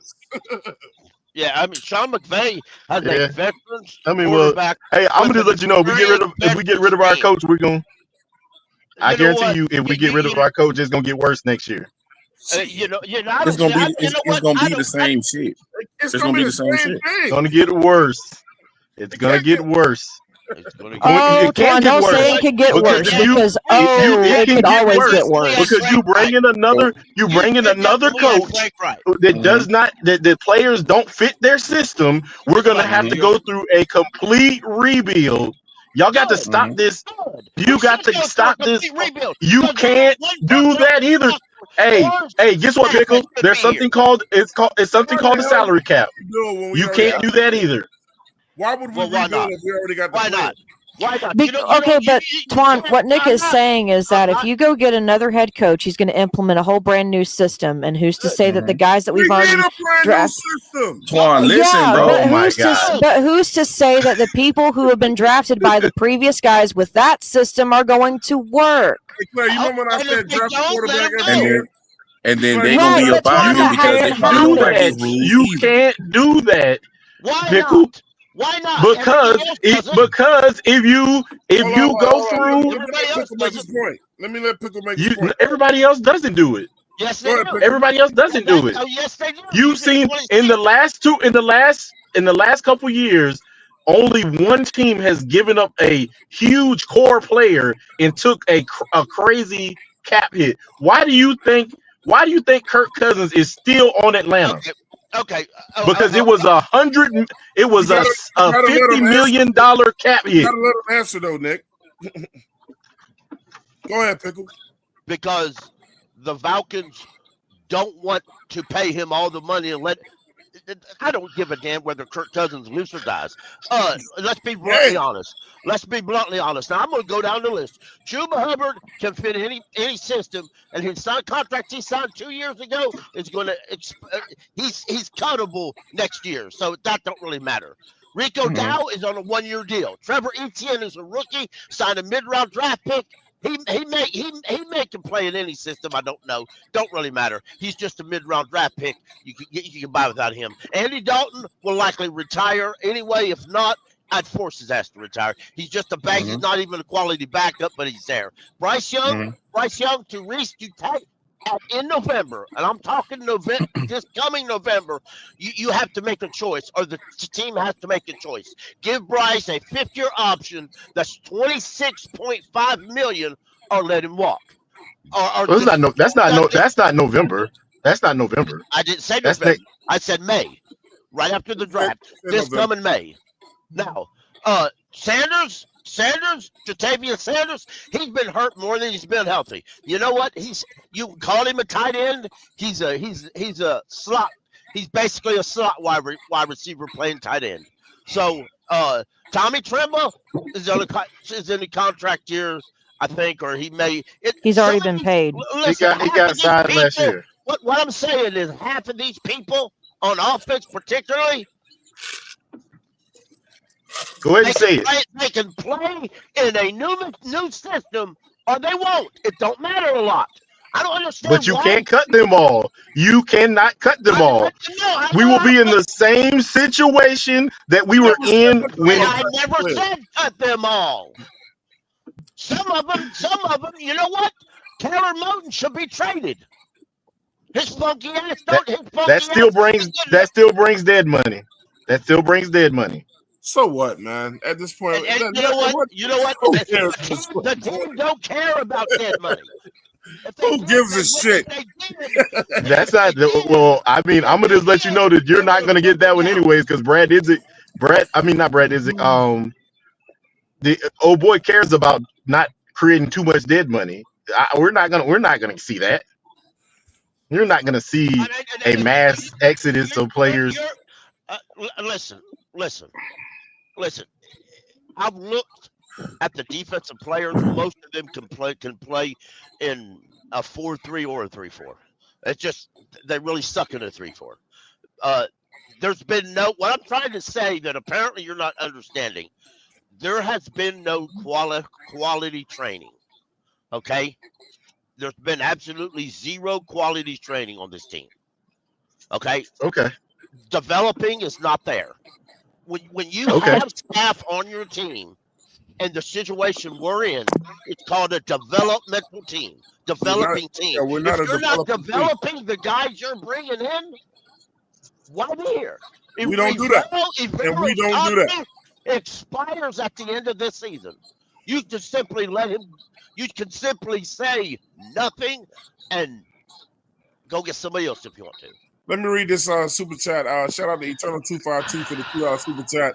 He says, shout out to Brian Burns, #1 in the league in sacks. But we wanted to get rid of him too. Yeah, thank Ain't you. no wanted to. We got rid of him. Dude, what are you talking about? He has 4 other dudes that are good. Exactly. He can't do that by himself.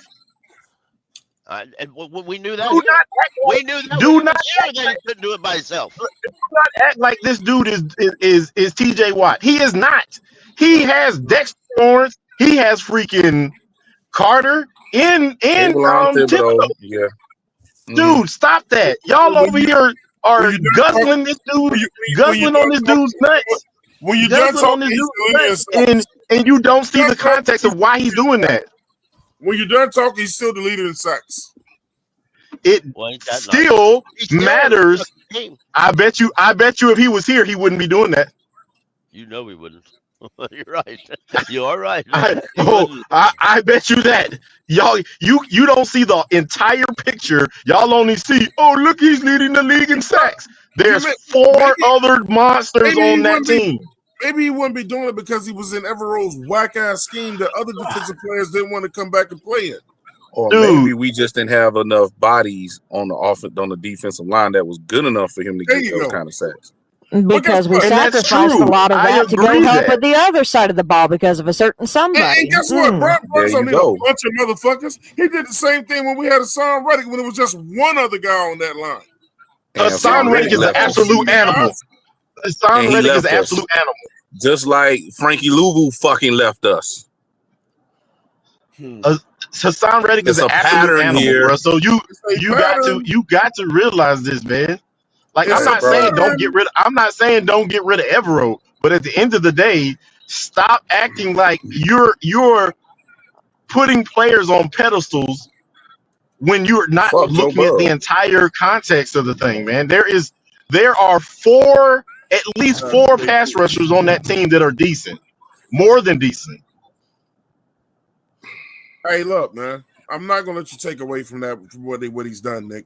You can say what you want. He's leading the league in sacks, okay, but I'm not going. I know right now. I'm going to say this right now. I'll give you the perfect example. Sack leader when he was with us, bro. He was. Let me ask you this. Let me ask y'all this. This is a good question. This is a great question.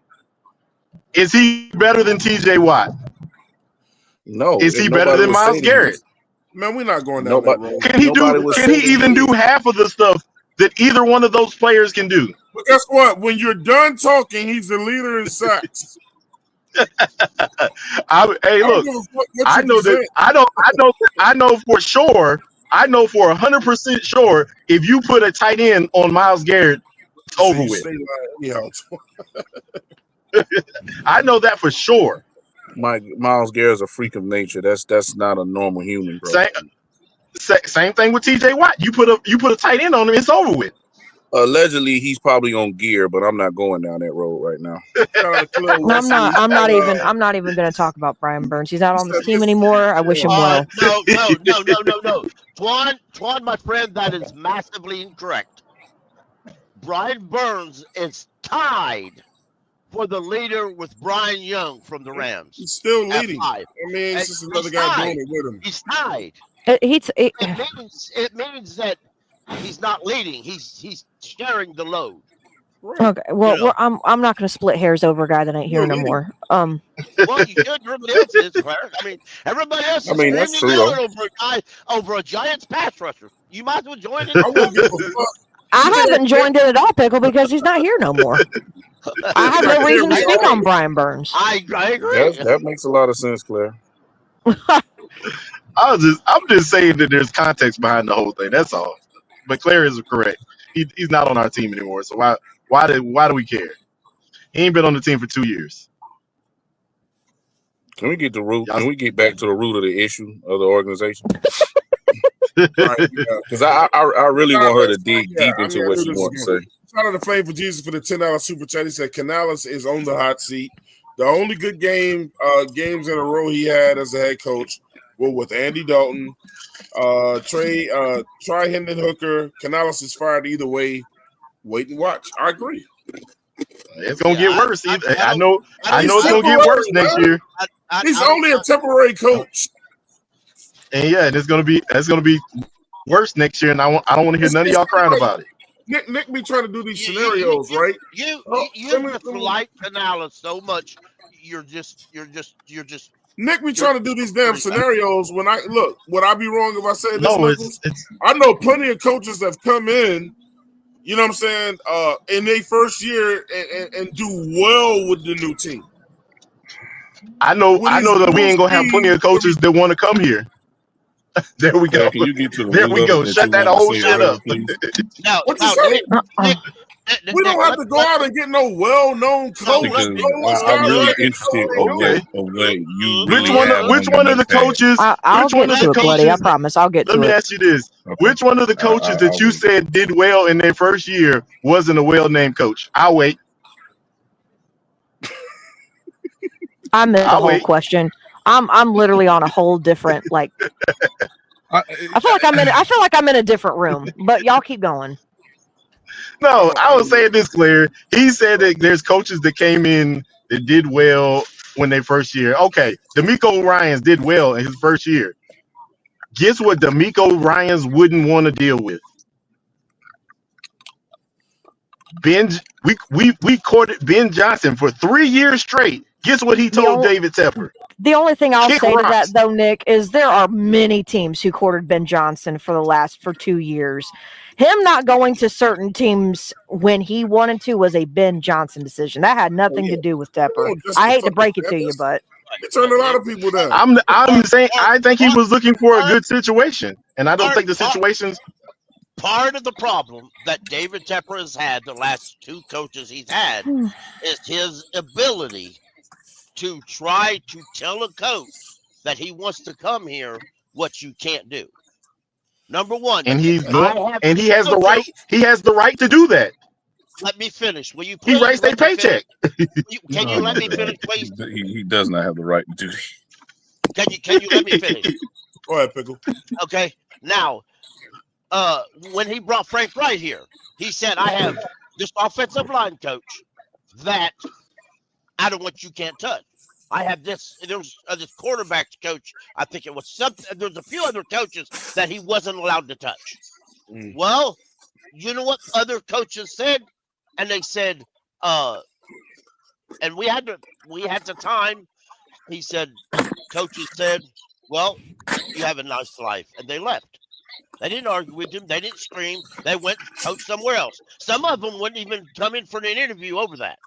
And then the very next year, before we hired Canales, he did the same thing. He told everybody he said, I have this defensive coordinator that I want to keep because he's under contract. I want to keep him, and you can't switch to anything but a 3-4 defense. So guess what? You're right. That's David Tepper's right. And I'm going to say this again. Like it was right by Ben Johnson and all the other coaches to say, no, I ain't doing it. I'm going to say this again, man.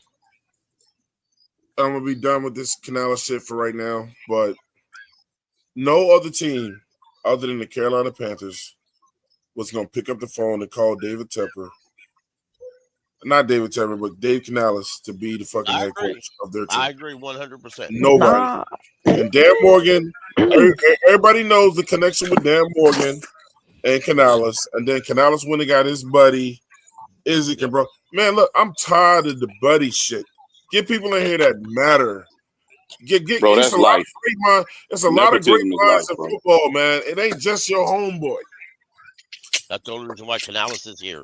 Is because Dan Morgan was his homeboy. That's Nobody else picked up the phone to call Canales, bro. Canales couldn't believe when he got the call. He had talent. Dave Canales has never in his entire life developed a rookie quarterback. Not one rookie quarterback has he ever developed. Not one. He's taken throwaway veteran coaches and made them something. That's why when he brought in Hendon Hooker on the practice squad and somebody asked him, why do you like Hendon Hooker? He said, because he explained how he liked him through the draft. And he also said, because he's a veteran. He was in a good organization. He knows how to read defenses and he knows how to and there's a lot of things I don't have to teach him that I would a rookie. How many games has Hendon Hooker played since he's been in the league? Who? How many games has Hendon Hooker played in since he's been in the NFL? In the NFL, none that I know of, that I'm aware of, as far as regular season. Shout out to Flame of Jesus for the $5 super chat. He said, I thought G Baby said he was generational. Well, if y'all are listening to G Baby, then G Baby is in a group on Twitter, and that's the only place he ever goes. That's the only place he ever goes now. He don't go to Friday Free for All because he don't want to hear anybody talk and tell him all about it. Oh, and to be honest with you, to be honest with you, he disrespects everybody on YouTube, including this show and every other show, including Friday Free for All, and he calls every single one of them. He'll say, oh, Jim, that's what he calls me. He said, why you go to all that shit? You know them people's all fucked up. I said, because I like to go to them shit, and you need to look in the mirror when you talk about fucked up. Go have you another smoke. I slap G Baby, bro. I don't trust black people from Utah. Probably not. G Baby is a whole different breed of Panther fan, y'all. You can't take that dude serious. No. I don't think he's a Panther fan. Okay, fine. He's a whole different breed of Bryce fan. How about that? Yeah, that's what he is. He's a Bryce fan. To him, Bryce Young has never once did anything wrong. All right, defense, man. Evero, man. Defensive coordinator for Denver Broncos, 2022 to 2023. 2 years. Defensive coordinator for the Carolina Panthers, 2 years. Undrafted safety from UC Davis. Evero was a safety. He was a safeties coach for the Rams from 2017 to 2020. Super Bowl 2021. He won the Super Bowl with them as a defensive coordinator in 2021. So I could go into talk about our safety play since he's been here, but why do that? All right, he's loyal to bad players. It's crazy that I did this thing and then in the midst of this, he let DJ Johnson go. He handpicked him. He handpicked Jamie Robinson, who he let go. We've already had defensive players that didn't want to be here, that went to go to other teams because they didn't believe in him or his system. It's just the facts. It's just like I'll say it when I'm done with this. His player development is horrible. That's the whole team, though. He doesn't develop players. This guy is when you go into the history books and they say, as of this year, what defensive coordinator had the worst defense in NFL history, Pickle? It's going to be him. Right. Absolutely. And people are going to say, well, he didn't have the talent and blah, blah, blah, blah, blah. I don't want to hear that shit. I've seen some other defensive coordinators do with less. Defense has 0 pressures and many missed tackles. I swear our defense don't know how to tackle. Everybody just want to knock somebody over. That's the problem with football, period. He's got one of the worst offensive schemes, scheme versus personnel. And he's one of the worst scoring. He has one of the worst scoring defenses in the league. Now, we thought maybe we saw something get ready to change, but that seems like it happens on the offensive side of the ball. Then it happened on the defensive side of the ball against the Falcons. And it was like, oh, shit, maybe Everett. Fool's gold, man.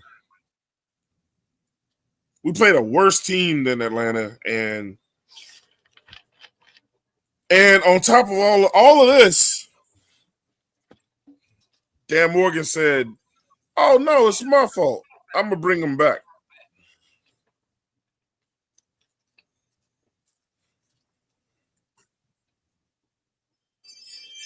This is the defensive phase of the ball, and we can spend time talking about Evero, but why? Why? We already know he's Next. about to be up out of here, bro. He might not even make it through the year. Yep. Next.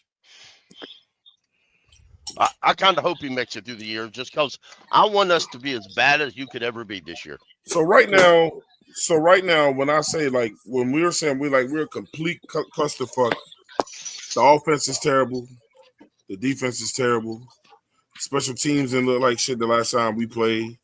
Hell, my boy Fitz came in and couldn't even hit a motherfucking PAT.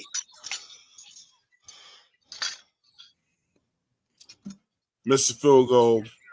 I mean, he had a punt from fucking Texas, but he still hits those.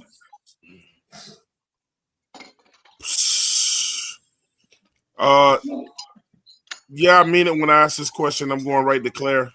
Does this team do anything right? You want the short answer? And before you start, Okay. let me tell y'all something. And Knuckles, Claire, Edge, I meant Pop, everybody on here. Usually, and I'm using my old self, Nick, and I know Pick will know the answer to this too. Usually, when teams have this much bullshit going on and this many problems, but we know a situation where this probably won't happen. But usually, in these situations, owners move these teams, bro. I don't think Tepper can do that because of the contract or whatever. But usually when all this is going on, teams get moved. Oh, he's good at breaking those. Ask Rock Hill. Well, yeah. And they're still pissed that this monument still sitting up there right now. Yeah. Well, Rock Hill should have agreed. Couldn't have agreed to something they can't afford. But they didn't expect Mr. Richardson to die either, so I guess. So if you want the short answer, can this team do anything right? No. But to me, there's a big bald-headed reason as to why that's the case. But anyway. Mm-hmm. And it's not the one on the screen wearing a hat. Let me tell y'all something again, man. Since Dave Canales, since Tepper has taken over this team, we have been the worst statistical team in professional sports.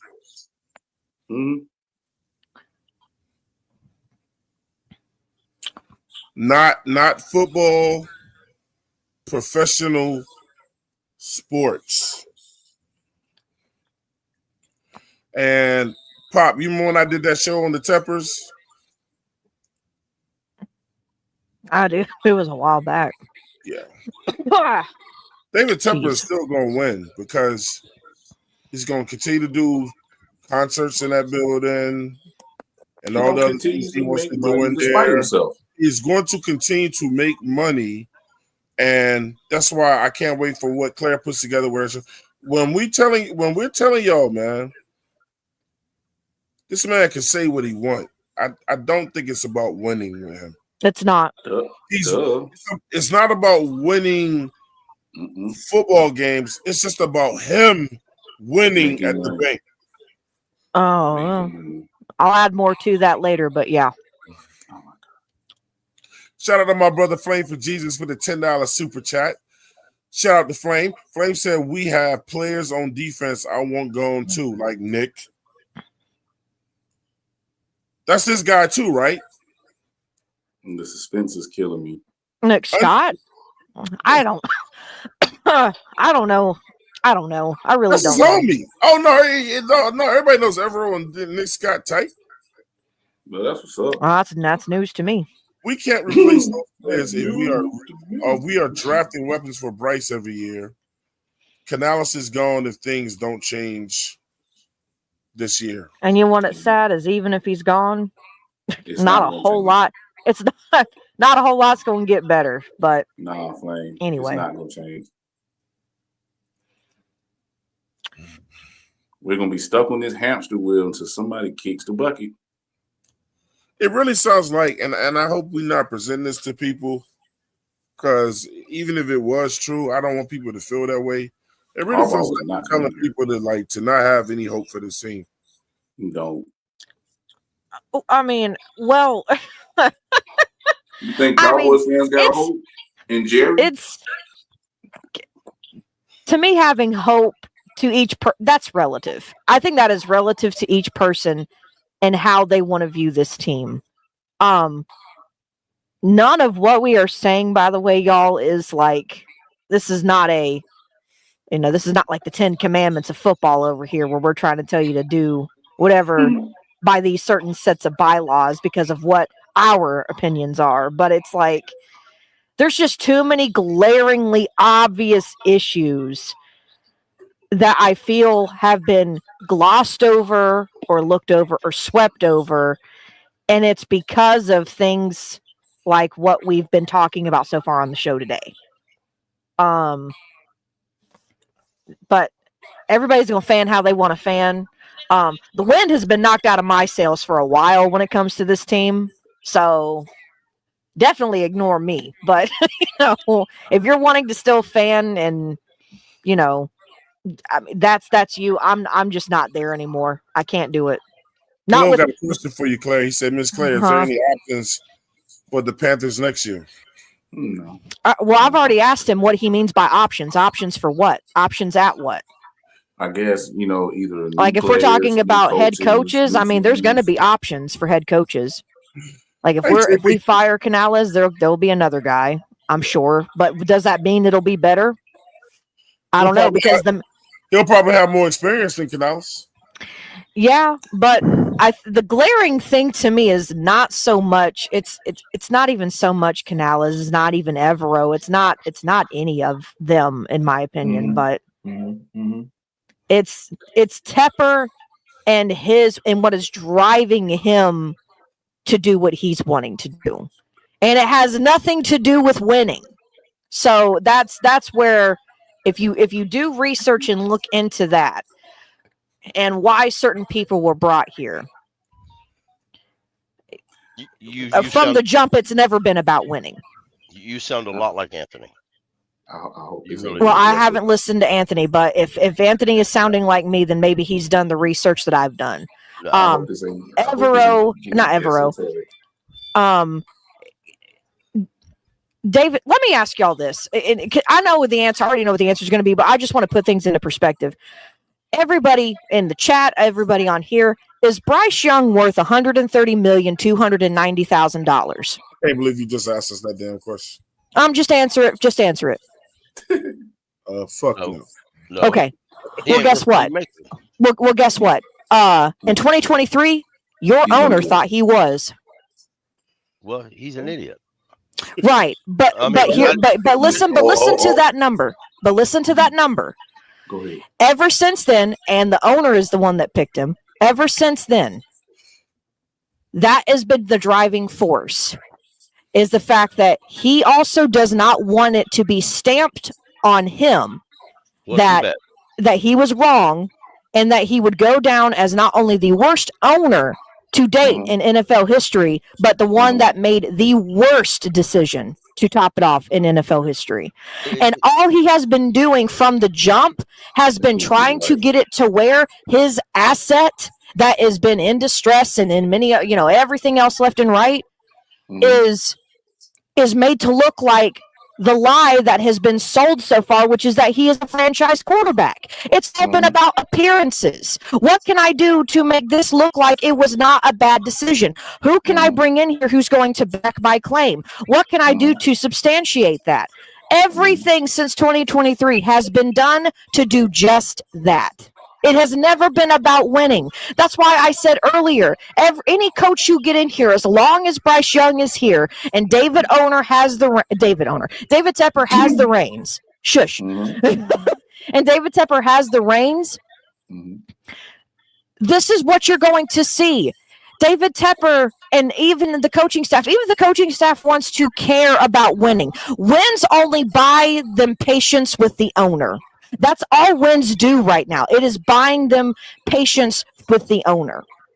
Everything has been about making the owner look right, making him not sully the fact that he invested $130 million from the jump. Where is that number coming from, Claire? Well, I'll tell you. So we traded away DJ Moore. Okay? He had 3 years left on his contract. That was worth $52 million. That was invested as part of it. If you go back and look at the values of the picks that we gave Chicago, 2 firsts, 2 seconds. If you look at the value from the NFL rookie wages scales at that time, and you add all those together, and that's what we gave Chicago, we invested $130,290,000 in drafting Bryce Young. Off rip. That doesn't include his rookie salary. That doesn't include the money he spent in the offensive line. That doesn't include the rookie wages that go into bringing in any of the weapons that were brought in hopes of making him look better. So again, you can fire Dave all you want to. You can get rid of this whole coaching staff all you want to. It doesn't matter, because at the end of the day, all David Tepper is going to care about is who can come in here and make my asset, who is now even more in distress, look like the guy who I drafted him to be. That's all that matters. Any coach that you draft, any coach that you hire will be safe only if Bryce Young is made to look good. Anytime there is an interception thrown, anytime there is a bad stat line, anytime that happens, yeah, it goes against Bryce Young. Guess who it also goes against for the owner? The coach. David Tepper. Oh, I was wrong. And it also goes against David Tepper, too. But he's going to bring the hammer down on the coach, not Bryce Young. True. So even if Bryce Young isn't the guy, it's going to be hell and high water for no matter if it's Dave Canales in the future until Bryce is out of here, or the next guy that comes in. It's going to be the same mandate. The mandate will not change. The only way the mandate changes is of 2 things, or maybe 3. If you want to count the third one, sure. The first one is if David Tepper finally admits defeat and lets the coach actually go get his own guy, Dave Canales or whoever. Number 2 is when finally time runs out, because this is all on a developmental basis timeline. This is not a winning timeline anymore. This is all about a developmental basis timeline. So when time runs out on that rookie contract, and it would look even worse for Tepper to sign and extend him, a quarterback who has not done anything, who has not led a team to a single winning season, regardless if he has the help, all the help or not, that's how it's going to be viewed. And trust me, David Tepper's perception to everyone in the public, he may say it doesn't matter. It fucking matters to him. And the third? So if that's the third is if on the offshoot somehow something happens and Bryce Young has success, and then we can all just forget about it. But that is the third. There is no other option that I see. Either time runs out, Bryce gets it together, or finally David Tepper concedes. But you got to figure out which of the 3 is going to happen first. And I promise you, the success so far doesn't look like that's going to happen. David Tepper conceding, he's not known for doing that. No billionaire is. So if that's the case, then right now, Any coach you bring in here is going to be on borrowed time. Hamster wheel. Canales right now included. So everybody can talk about he doesn't have the weapons. Fuck the weapons. But the defense, fuck the defense. Because at the end of the day, he doesn't care about winning. The guy who is in control of the whole shebang doesn't care about that WL column. He doesn't care. He cares about how many times Bryce can go out there and look like the reason for why they won and not be the reason for why they lost. That's all he cares about. Because that was his pick, his $130 million investment, his asset, his choice. So as long as he looks right, nothing else matters. Winning is secondary. I just don't believe that. I don't know what proof you have to believe to think otherwise. If you're an NFL owner and you don't want your team to win, you really, truly should fly to bumfuck Egypt and live there the rest of your life. Because winning gives you more money, and we all know they love money. Actually, it does. In reality, I'm sorry, this sounds more like a hate because I didn't get the quarterback I want, and I don't like Bryce Young in any way, shape, or form. This has nothing to do with me hating Bryce Young. That's okay. I got you. Owners gonna make money despite themselves. I don't know where about any of that has anything to do with me having hatred for Bryce Young. I mean, there's no. Would you like to enlighten me on where any of that led to that? Give me some sort of proof. Give you some sort of proof. Okay. Yeah. In 2024, how many coaches did we interview? I'll answer you. I'll answer you because I know it was 11. Okay.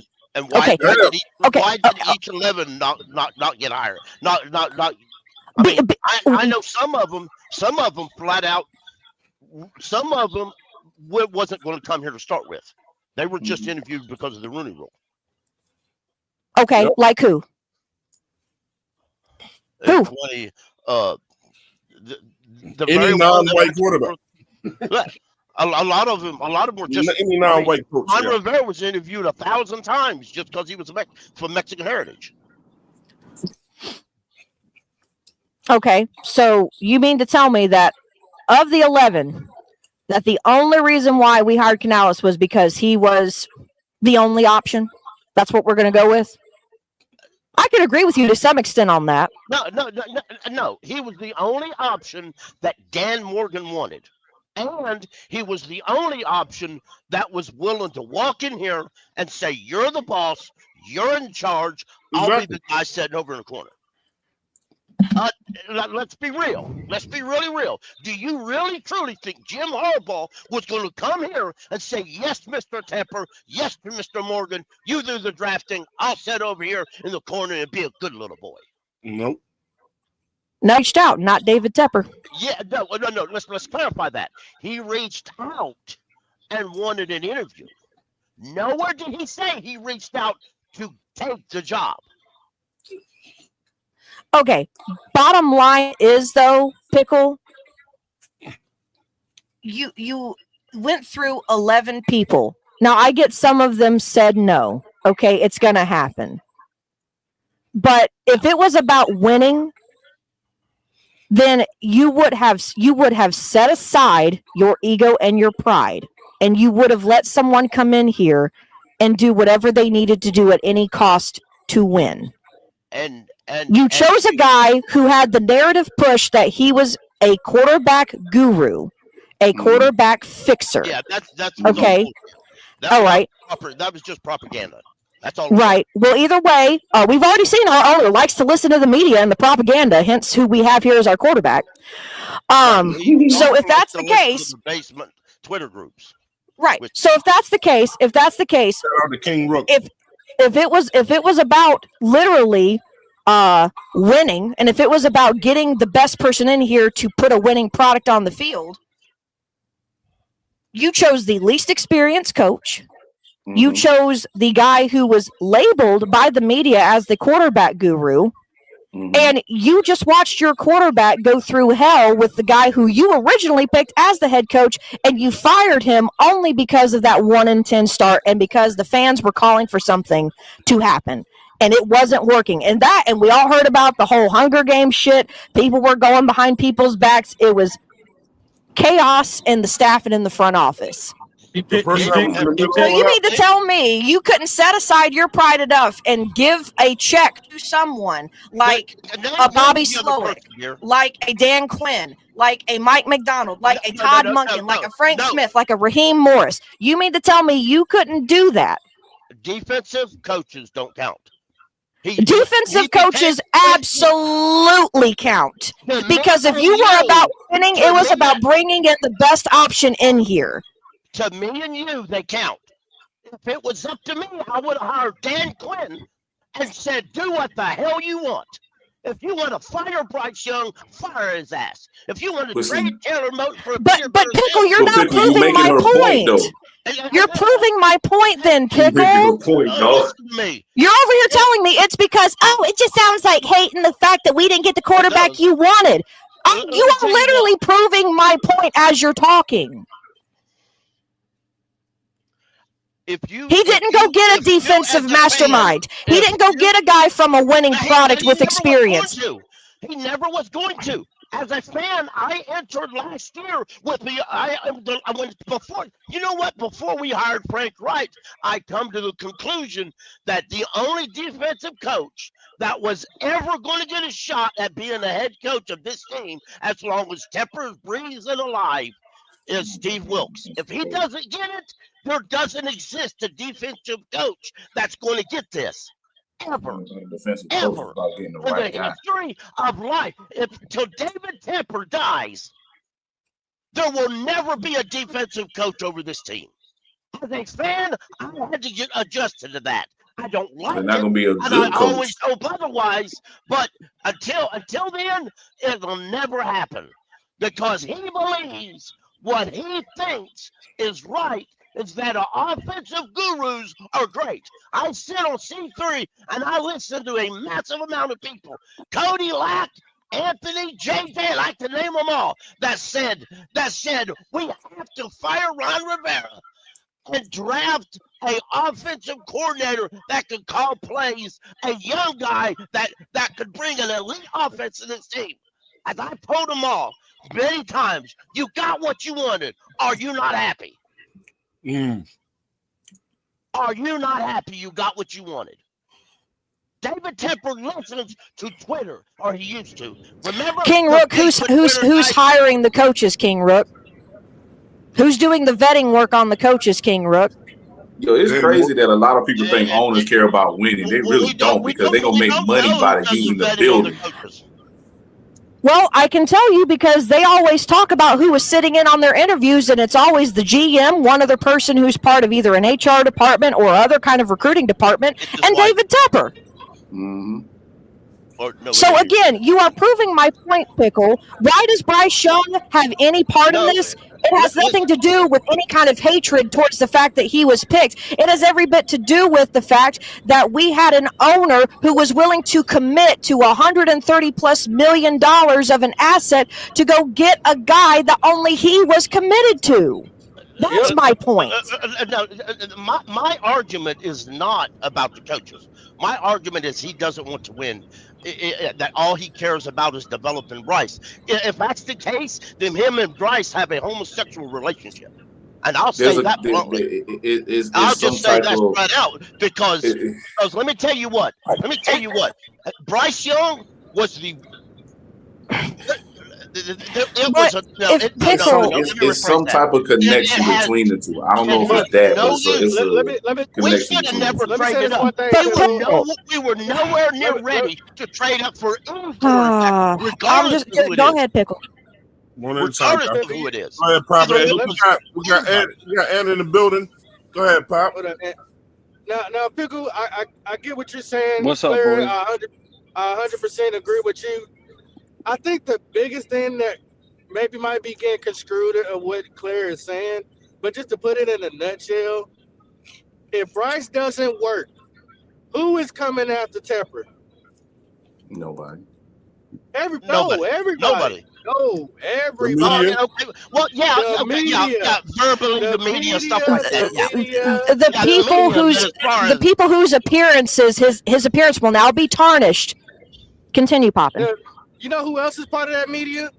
Steve Smith. He's gonna be thrown underneath the fire as well. Oh, I just love the way he just throws the ball and puts it right on the numbers. Everybody who's been that associated with him is gonna be under fire, that and that's what he does not.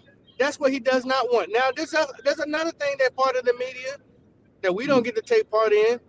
But guess what? His other co-parts, he's got to sit there in front of the other 52 owners. I mean, not 52 owners. 31. The other 31 owners, I was about and to hear say the that. shit and hear the shit from them. You try to Well, they because they laughing were at which y'all They've gotta been laughing understand. at him for years. they They laughing at were, his ass. but they were mad at Tepper from the very beginning with Matt Rule. How he paid him all that money for another unexperienced coach. 7 years, $80 million guaranteed, all the yada yada yada. They told him that was dumb. Now you went out here and jumped out the window, put all these resources behind a quarterback that you know nothing about football. That's another strike against his shield that's gonna make him look like a plumb idiot. So I get But what shoot, Claire's they saying. the same ones I, that voted him in to allow him to be an my, owner too now. Hey, let me let I understand, let me let but Ant if get in here. Let me add on. real quick, and I'll say this because I need to Let me get off say here. this. Go ahead. Go ahead, Ant. All right, go ahead. I was just gonna say, listen, Twan, you know, bro, you and me been on this, man. Everything we said for the past 4 weeks, man. Canales is unserious, guys. We have another unserious coach. Yes, we know Tepper is a bad owner, and I haven't listened to everything here, but he hasn't made the right decision at coach yet, and that is ultimately where this all starts. Bryce Young is not the answer. We all know this, okay? We all know this. But sooner or later, someone, Pop's talking about the media, and what the media is going to start talking about is how and Tepper, I'm assuming he's on Twitter. Yeah. Oh, can y'all hear me? Too old to be on Twitter. Yeah, we hear you now. Tepper's on Twitter. Okay, I'll be quick.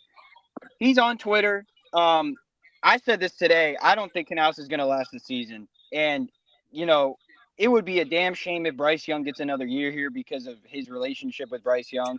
It's the same thing as him keeping Matt Rule around because of his same relationship with Matt Rule. That has to stop. Like, at some point, he's got to pony up and get a guy in here that can demand accountability from these players. Because you see the team quitting in the second quarter. Like, I don't want to keep going off it, but the bottom line is we don't have the head coach in place. We don't have the quarterback. And I know people think Bryce is the main issue. He may as well be. But my question is, and I know I was talking to Pickle about this, what has Canales shown you at all for being a head coach? It feels like every week we are in preseason just trying stuff out. DJ Johnson starting. Oh, we just now cut him. Like, he should have been cut before the season even started. Bro, so he's too fucking positive. I don't need my football coach being overly positive, bro. Fuck out of here. Call out your motherfucking players for playing like shit. Stop being a pussy. Stop being a pussy. That clappy over fucking positive shit is fucking played out. Stop being what? Stop being a what? Stop being too positive, bro. I started off the show saying Canales, I said for better words is a pussy. That's what bro, he's just always just. I need a head coach who's gonna fucking get in someone's ass, bro. But chew him out, bro. Pause, Nick. But yeah, Nick, drop your fucking huevos on the table, man. Nick. You're not gonna get a coach like that, bro. Right, because ever since his girlfriend left him, Matt Rule, ever since he lost his girlfriend, he is not letting nobody else in. So bro, this is the gotta be his. I'm sorry, Nick. Yeah, I feel you. But here's my thing, bro. This shit is an ownership problem. This shit Right. is an ownership problem, bro. David Tepper is hijacking this franchise, dog. I feel like Right. That is what I've been saying. he'd rather be right about Bryce Young, and he's willing to hijack the team's win-loss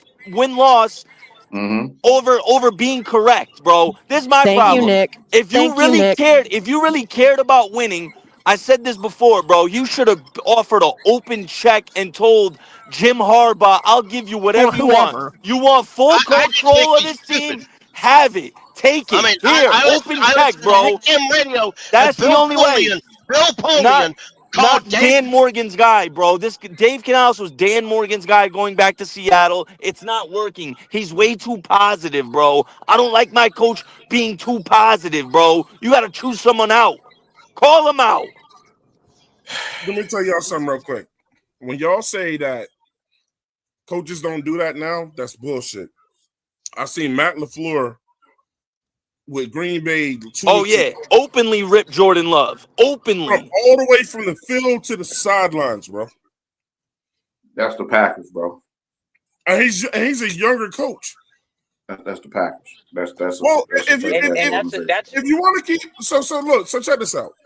Is football a gladiator sport or all of them just not no more? Or some shit, bro. It's not everybody sport got no hurt feelings now, man. Everybody. That's the area you in, Juan. That's the woke in America. That's the area you in. Like it's not a gladiator sport. Men are not like how they used to be. You can't sit there and get in these guys' ass like that no more. Hey, real quick. You try that shit in Dallas, and what they do, they go straight to Jerry, and now the coach is gone. It's gonna be the same shit over there. I don't know what Claire's point was. I heard a little bit of it, but if we're talking about at this point, this is the 8th season now. Our only hope is we pray that David Tepper somehow lands the right head coach. And here's my thing. Here's why I'm worried. We just brought it up. Nick brought it up. All we hire are beta males, bro. And there's nothing that tells what Claire's point was, it don't matter what coach we get, because at the end of the day, David Tepper is gonna want a motherfucker to make Bryce be the guy. So it don't matter what coach we get Fernando in here. Mendoza or John McKeer. That's what the Panthers need. David One Tepper. of those two. It doesn't matter about wins or losses. He just wanted because he was right. Bryce won't be here after. Yeah, I don't. He's done. Pickler, he's done after this year. He's done. He's gone. Well, correct, and for now that is the trajectory. That's why I said either they run out of time, they cut him, which means Tepper also has given up on him.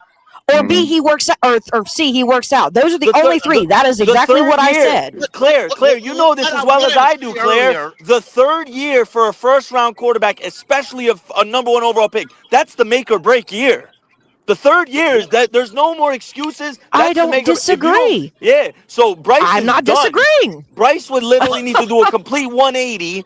If this is gonna, he's got to completely do a 180 to save his career. Otherwise, he's on the line of being a career backup. So Claire, this is one thing I want to ask Claire. Claire, if this shit does fail with Bryce and he the fuck out of here, do you think Tepper would still do the same shit that he did before and try to sit there and say, "Well, I want this quarterback again"? I don't. But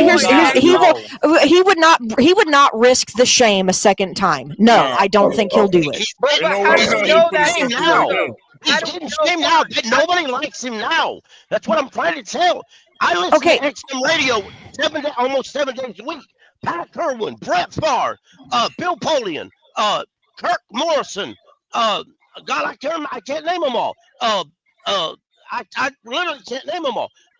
Every analyst, a couple former Panthers, or a couple NFL coaches and coordinators. All of them say the same exact thing. They instead of discussing the Panthers, they say, you know what? Till David Tepper fixes himself, ain't none of that matters.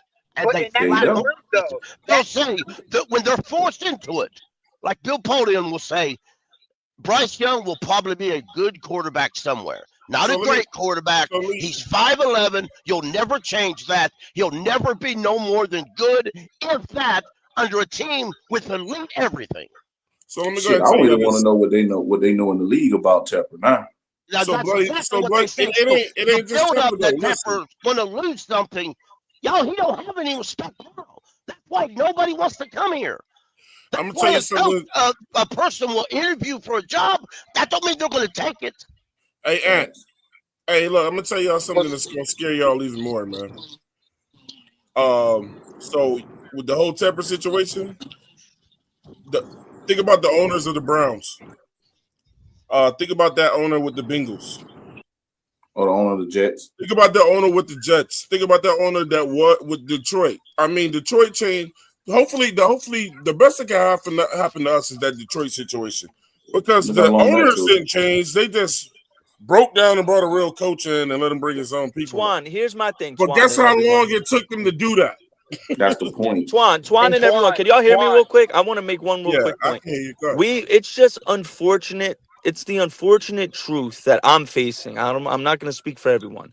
We are a dumpster fire of a franchise, bro. We are. We had Baker Mayfield Correct. and Sam Darnold on this roster. We couldn't make it work with either one of them. And look at both of them. They're both fucking flourishing. It's us. And I said that a couple of nights ago. Mm-hmm. This is some fucking bullshit, yo. Right. I kept saying today, look at where all these coaches go after the Panthers. They're nowhere to be seen because they all suck. And like that's what I'm saying. Tepper's There's Not nobody Joe else Brady. wanted them, man. exactly. She was Joe Make Brady a first rookie enough hire, day in Buffalo. and that's what I'm. Hold up.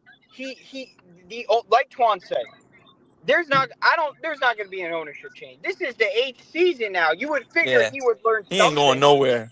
He's not going nowhere. Our only hope is we somehow get someone in here that has enough balls to deal with him. But the thing is, he's not. He's constantly had chances to be better than this. We just need to draft the correct franchise quarterback. We need to go get Oh, it's Fernando more than that, Mendoza. Nick. We need No. Mendoza, bro. I think Ant was onto it, man. He's look, man. I'm telling y'all, the worst the best that we can have is that situation in Detroit, where you look up and get a coach. Nobody knew that dude was going to be like that at Dan Campbell. Detroit. Yeah, Dan Campbell was going to be like that at Detroit. But guess what? He got those guys to buy in. Don't tell me he don't get it. He gets in all of their asses, bro. All of them from day one. Twan, the only way we can get a Dan Campbell-esque type coach is if Tepper sits there and just have a come to Jesus moment with himself and say, all right, I'm going to let him do his job, and I'm not going to sit here and get involved like that. I mean, you just pretty much said what I'm saying. Tepper can't be involved in hiring. That's what Detroit eventually did. Yep. And not only that, If he don't have that moment, we going to be fucked. This Bryce is why might I have to be question the if he even wants to sacrificial win. lamb. Because at what point is he just doing things that he wants to do? And that's my thing. He just wants to win his way. He just wants the coaches and everyone to do what he wants to do, as opposed to just getting someone who's proven he can do it and get the fuck away. Because it's about power, just like Jerry Jones. That's why he got rid of Jimmy Johnson. Yep. Ain't one cent. And that's why. But he is winning. He's winning in his pockets. I know. That's what I said. That's what all these billionaires do. So it doesn't matter about winning or losing. No, that's what me and Claire, since the show started, we said, and Claire go more into it. Is not this team? Is the people in the front office? Are they really trying to win? And when I say front office, it has to start with the owner. No. It has to.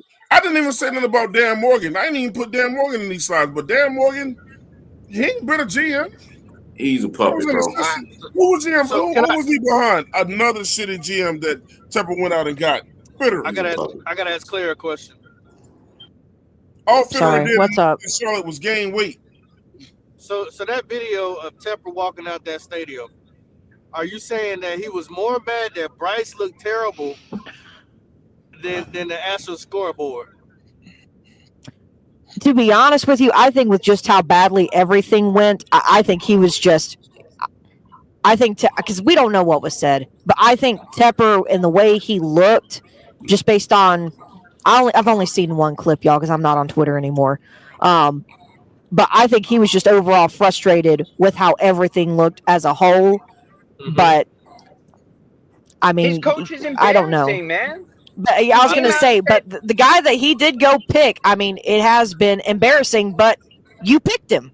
You could have And picked anybody else. You could have offered a check to anybody. That's who you Mm-hmm. picked. Because, Mm-hmm. again, the quarterback guru shit, the someone who's going to actually listen to me, the guy who's not going to question we might be going 0-8. Maybe we should bench the quarterback and bring in someone else just to see how it looks. No, you can't do that. I want my guy out there. All this back and yep. forth, petty, stupid shit. That's what I'm saying.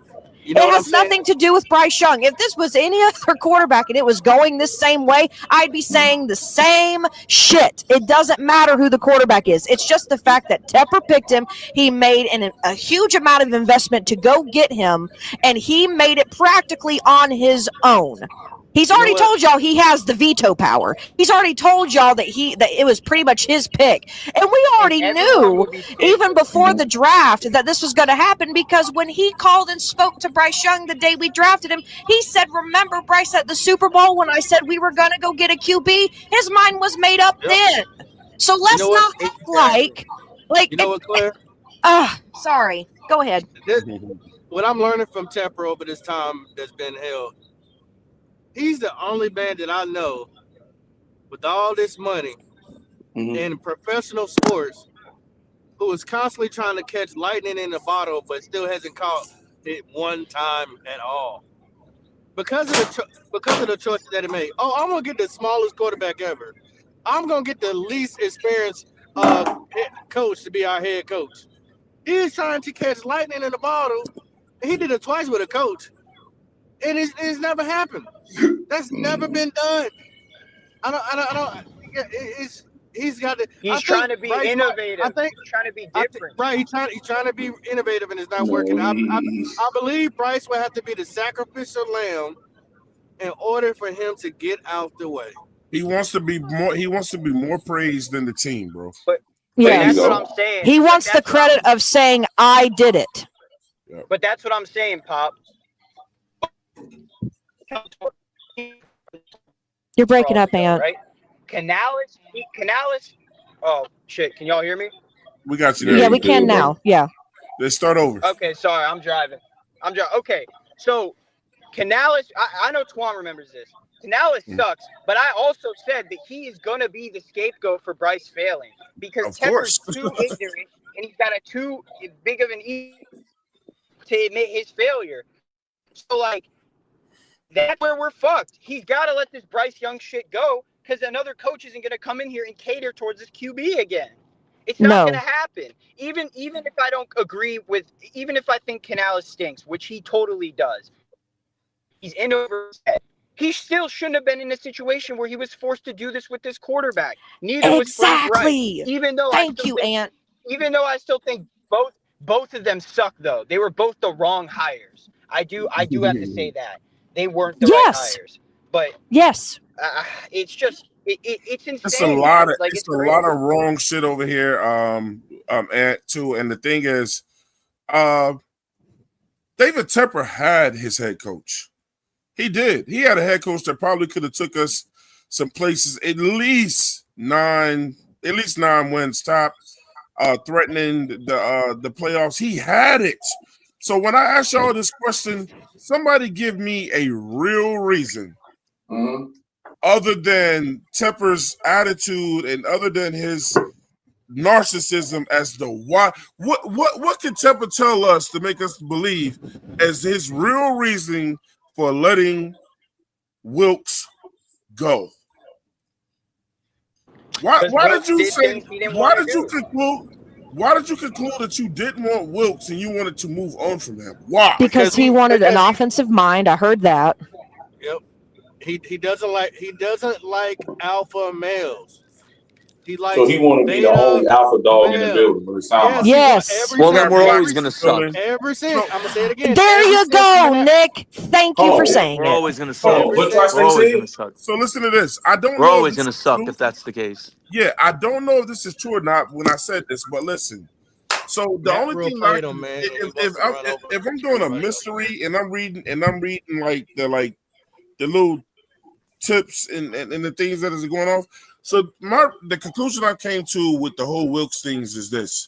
is that David Tepper saw Wilkes get rid of Baker Mayfield because it working out. He saw Wilkes get rid of Robbie, and Tepper was like, if Bryce don't come in here and perform, then Wilkes is going to want to get rid of my guy because Wilkes is a no-nonsense coach.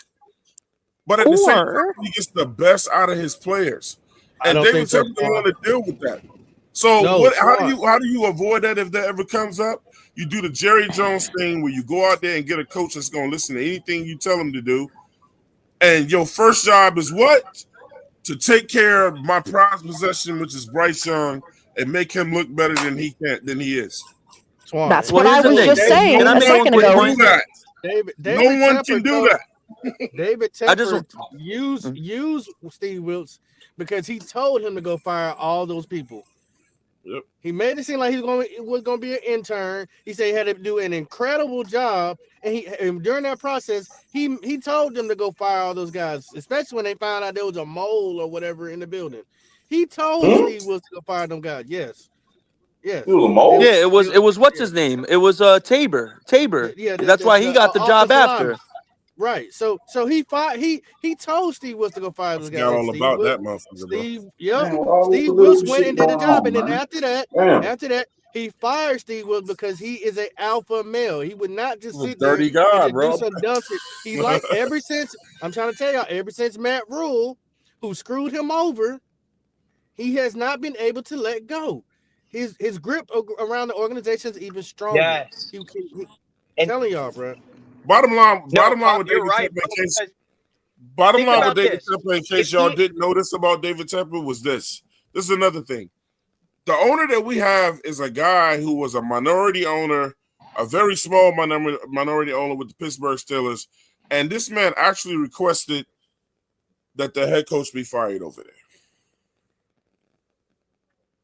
What was his reason? Mike Tomlin, who's never had a losing season, David Tepper wanted him fired. Wait, Twan, that's a perfect. Hold on, Twan, real quick. I want to make one quick point. That's a perfect segue into what I wanted to bring up. Peep this out. Now, mind you, Twan just said that, right? So off rip, he has a bad judgment on head coaches. Now, I'm looking at a situation, Dave Canales, we still don't have a culture set. I'm looking at a situation in Jacksonville with Liam Cohen. He got those kids playing hard as hell. Right? They got a culture set already, and they're 4 games into the season. Yeah. So that's my whole problem with this, right? Because Canales is not the guy. We still don't have a culture. It's been 2 years since he's been named head coach. We don't got a culture. Canales is admitting we don't have an identity. We're 1.5. How? We're 1 year and 4 games. We don't even have a leader on this team. How the hell are we gonna have an identity?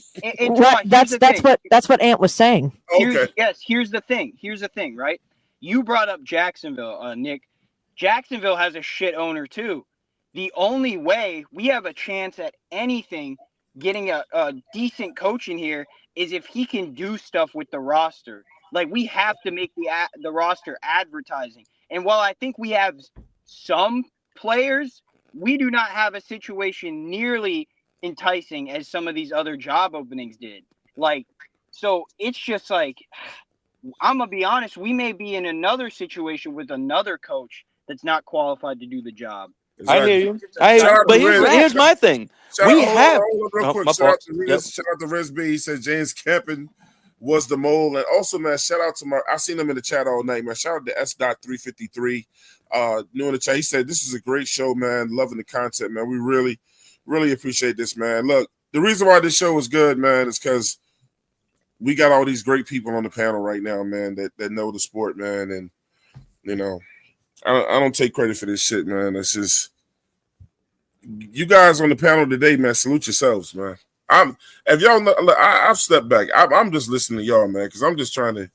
Here's my thing on figure some shit out. Yeah, here's my thing on this. It's not like we don't have core franchise. We do. We have a number one receiver in Ted McMillan, bona fide, right? Mm-hmm. We have a great running back.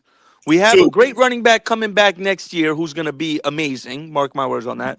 We have 2 good defensive pieces. The defense is a wreck to me. Like, Mike Jackson is like watching him is like being on a roller coaster. One quarter he'll look absolutely amazing, and then the next quarter Stephon Diggs is cooking him. So it's a roller coaster with me watching him. Because one game I'll be like, he looks amazing, then the next I'm like, he looks like shit. Linebackers are just we're getting fooled by these rinky-dink Mickey Mouse fourth grade fucking motions. Hey, DJ Johnson and Rose Boom and Wallace over here going one way and the running backs going the other. Like all three of y'all motherfuckers. Man, get got Rose suckered. Boom out of here. Hey, I'm gonna let you keep going to Tri-State. Damn, bro, you just said something that I was about to latch on to that was provocative. Go ahead, bro. Rock out. Shout out to Resume, that the dude for the $5 super chat, man. Really, really, really appreciate that, man. But damn, bro, you just said something that was profound, bro, and I was gonna hatch you into that. Well, about how motions are fucking up our linebackers. Oh, no, Mike Jack. People get Mike motion. Jack. It's like, Mike oh my god. Mike Jack. No, Mike Jack. Yeah. Now check this out. You said one game he looks good, the next game he's like, what the fuck are you doing? We can say that about a lot of players, though, right? So that's how we know what's going on with the Evero thing, because Evero keeps switching shit up. Anytime players do that shit, it means that that he keeps changing the scheme on them, bro. Bro, I know one thing too. I don't know if y'all. I watched some. Nick Scorton is gaining immense respect around the league very fast. He's getting chipped off the line right away as a rookie. They're treating him like that. I know y'all saw the picture of New England rolling over the safety over to Tet McMillan side. They literally had two people on Tet.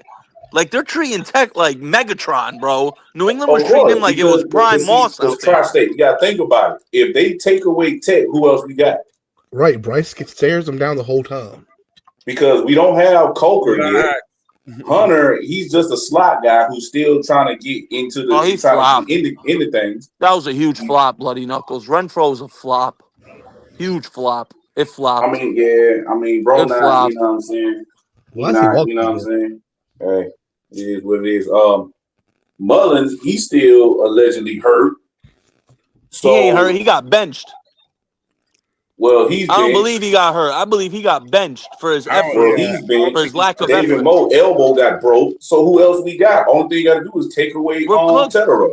Now, I'm not saying. Now, you're right. They are respecting Tetero because he is a true player. I 1,000 agree with you on that. But if you take him away, what else we got? None. We don't even got a tight end. Boom. That's one thing we're missing. We need a good ass tight end in this system. We need a lot of things in this system. We need to get rid of that old fucker right there. I think our tight ends are all right. They just can't stay healthy. And I'm willing to say Mitchell Evans is probably going to be pretty good. He might be the starter. He might be the starter by the end of the season. Because I never wanted Tremble to get paid because he always stay hurt. Sanders, I like Sanders, but he seemed to be getting hurt. He can't block shit. He can't block to save his life. But because he's a receiving tight end. Yeah, he's not a blocking tight end. But Mitchell Evans can do a little bit of all. He's not as athletic and not as fast, but I don't need my tight end to be that all that. I need him to be able to block and get up the seams and make it get open in the zones and stuff like that. So when you say that old fucker to get out of my damn state though, that's what I need. When you say he's not a blocking tight end, that's what I mean about Carolina not being a developing team. I don't give a fuck what you didn't do in college. You're gonna do it. You're gonna learn it in the fucking NFL. You have to train these guys. I don't care if you didn't block in college. You have to block in the NFL. You are going to become a blocking tight end as well as one that goes out for passes. I don't buy that. You didn't do it in college, so you don't have to do it here. Right. Yeah. Yeah. That's where the development comes in. We don't develop players. Yeah. The only player I think we develop is Chuba. You know what's super alarming to me, Twan and panel? You know how you know you're a bad team and you have no culture? The fact that you went and won 30-0 in your home opener, and then you come out and you allow 42 unanswered points on you. That's when you know you are just truly not a good football team, bro.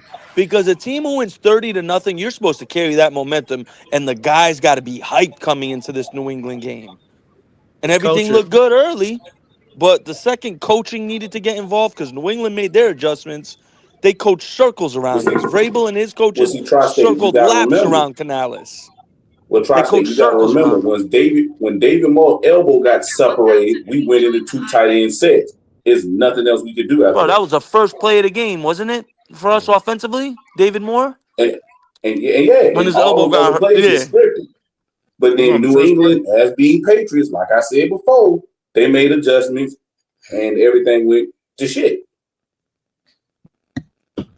We was able to move the ball inch by inch, but once they got us behind the sticks, somebody couldn't throw us a first down.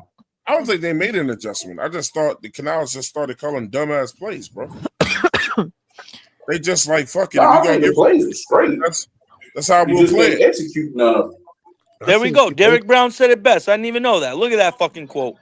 You can't win 30-0, then come out and get your ass whooped today. Facts, bro. Facts. Yeah. Facts. Yeah, but what's the truth? Derek what's Brown really was going also on behind the scenes? He also made a comment where he said something earlier where he was I got a comment to say about Derek Brown, and this may be a hot take. This may be not a hot take to some people. I think Derek Brown is I want to start off by saying he's a great football player.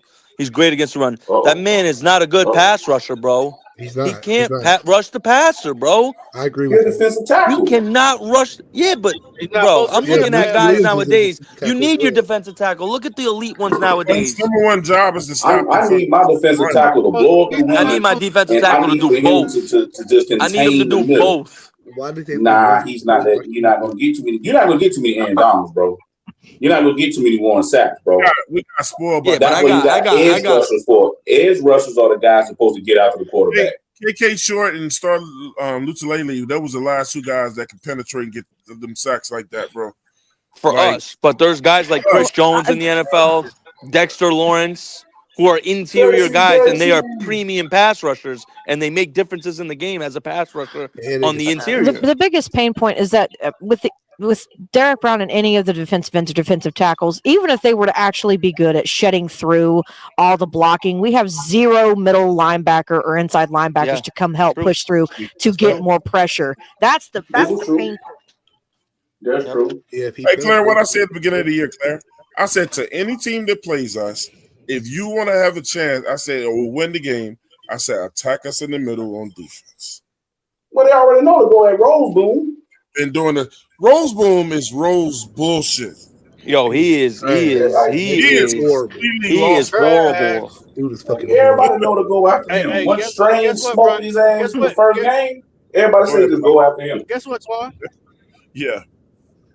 Brian Burns got another sack.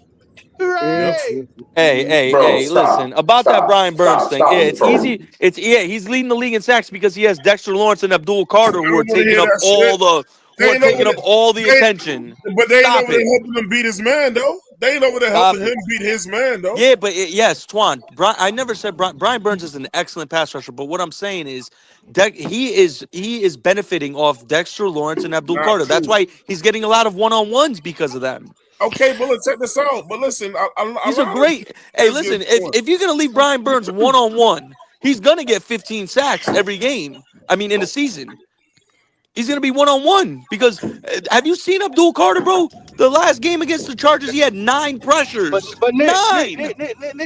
Nick, this sounds like a GM. This sounds like a GM problem because you already had your Derek Brown, you already had your Brian Burns. Now, wouldn't it make sense for you to go get another guy on the other side? No. Well, I heard people say we want Clowney instead. Oh, he can do the same thing as Clowney. Fuck, I don't know about that. No, that's what people were saying. It's a bunch of clowns that said that. Anyway, I want this conversation to continue, but I'm looking at the time. I've got to go take care of my kid because it's a school night. So, gentlemen, y'all continue to debate the hell out of this because this has been fantastic. Poppin, Tri-State. Are you back from Germany or where are you at? Germany, Belgium? Not yet. Not yet? Okay. Next week. I'll be back full time. Stay safe over there. Thank you. Look, what? You got to do all that because. Oh, I thought y'all were going to continue because y'all were having a great conversation because I was going to just leave. What's up? Claire, I really appreciate that insight that you gave us too. That was some great information. I appreciate it. No, you're welcome. You're welcome. It's just look up, just research, man. You'd be surprised what you can find out there. Rewatch blueprints. Go look back at press conferences. Go look back at interviews. Go look back at reports. You'd be surprised some shit that maybe didn't come to light at the time. But if you read it, it's out there. Hey man, shout out to everybody that was in the chat today, man, that came through and listened to us rant and speak out loud, man, what's going on in our heads. And one thing that we pride ourselves over here on the 704 Charlotte Brown Show is everyone's opinion and everyone being able to express their opinions, and we all respect it, and we can all learn from each other. We're not going to always agree, man, but everybody's opinion matters over here, man. And for people thinking about joining the show, man, look, hit that link, man, and just come in here and speak, man. It's welcome, and that's what makes for great shows and great content. Shout out to SE Panthers Boy 803 said great show, and Didi. You know what I'm saying? And man, we try to make it comfortable for everybody over here, man. Look, all we can do, man, is have these therapy sessions called podcasts, man, to come together, man, and try to figure this out to get each other through the day. But like Bloody Knuckles said earlier, and hey, look, man, don't let the Carolina Panthers consume your day. You know what I'm saying? Don't let it get you down like that, bro. You know what I'm saying? But look, I'm not going to do this, go around with the shout-outs today, man. I want to thank Pop. Hey, Pop, thanks for coming through over here today, man. Bloody Knuckles, thank you for always coming through over here, man, and adding to the content, man. Much valued over here. Glenn, thank you for doing your thing as you always do, man. Shout out to Nick that was in here today, too, man. Shout out to Panther Pickle. Shout out to Ant that was in here today. Shout out to Chuck that was in here for every a minute. Shout out to Nick Tri-State. Oh, he was in here? Yeah. Oh, wow. Okay. Beginning of the show. I feel like I'm leaving about 3 people out, man, but the most important people, man, shout out to the fans out here, man. Shout out to everybody in the chat that come over here and make us who we are. We're nothing without y'all, man. Like, anybody got anything to say before we get up out of here? Nope, not me. I do. If you know the right answer, I just gave you a clue. Man, the Carolina Panthers suck. Right? Right. Oh, my God. Right. Oh, Lord. 704 Charlotte Brown Show, man. We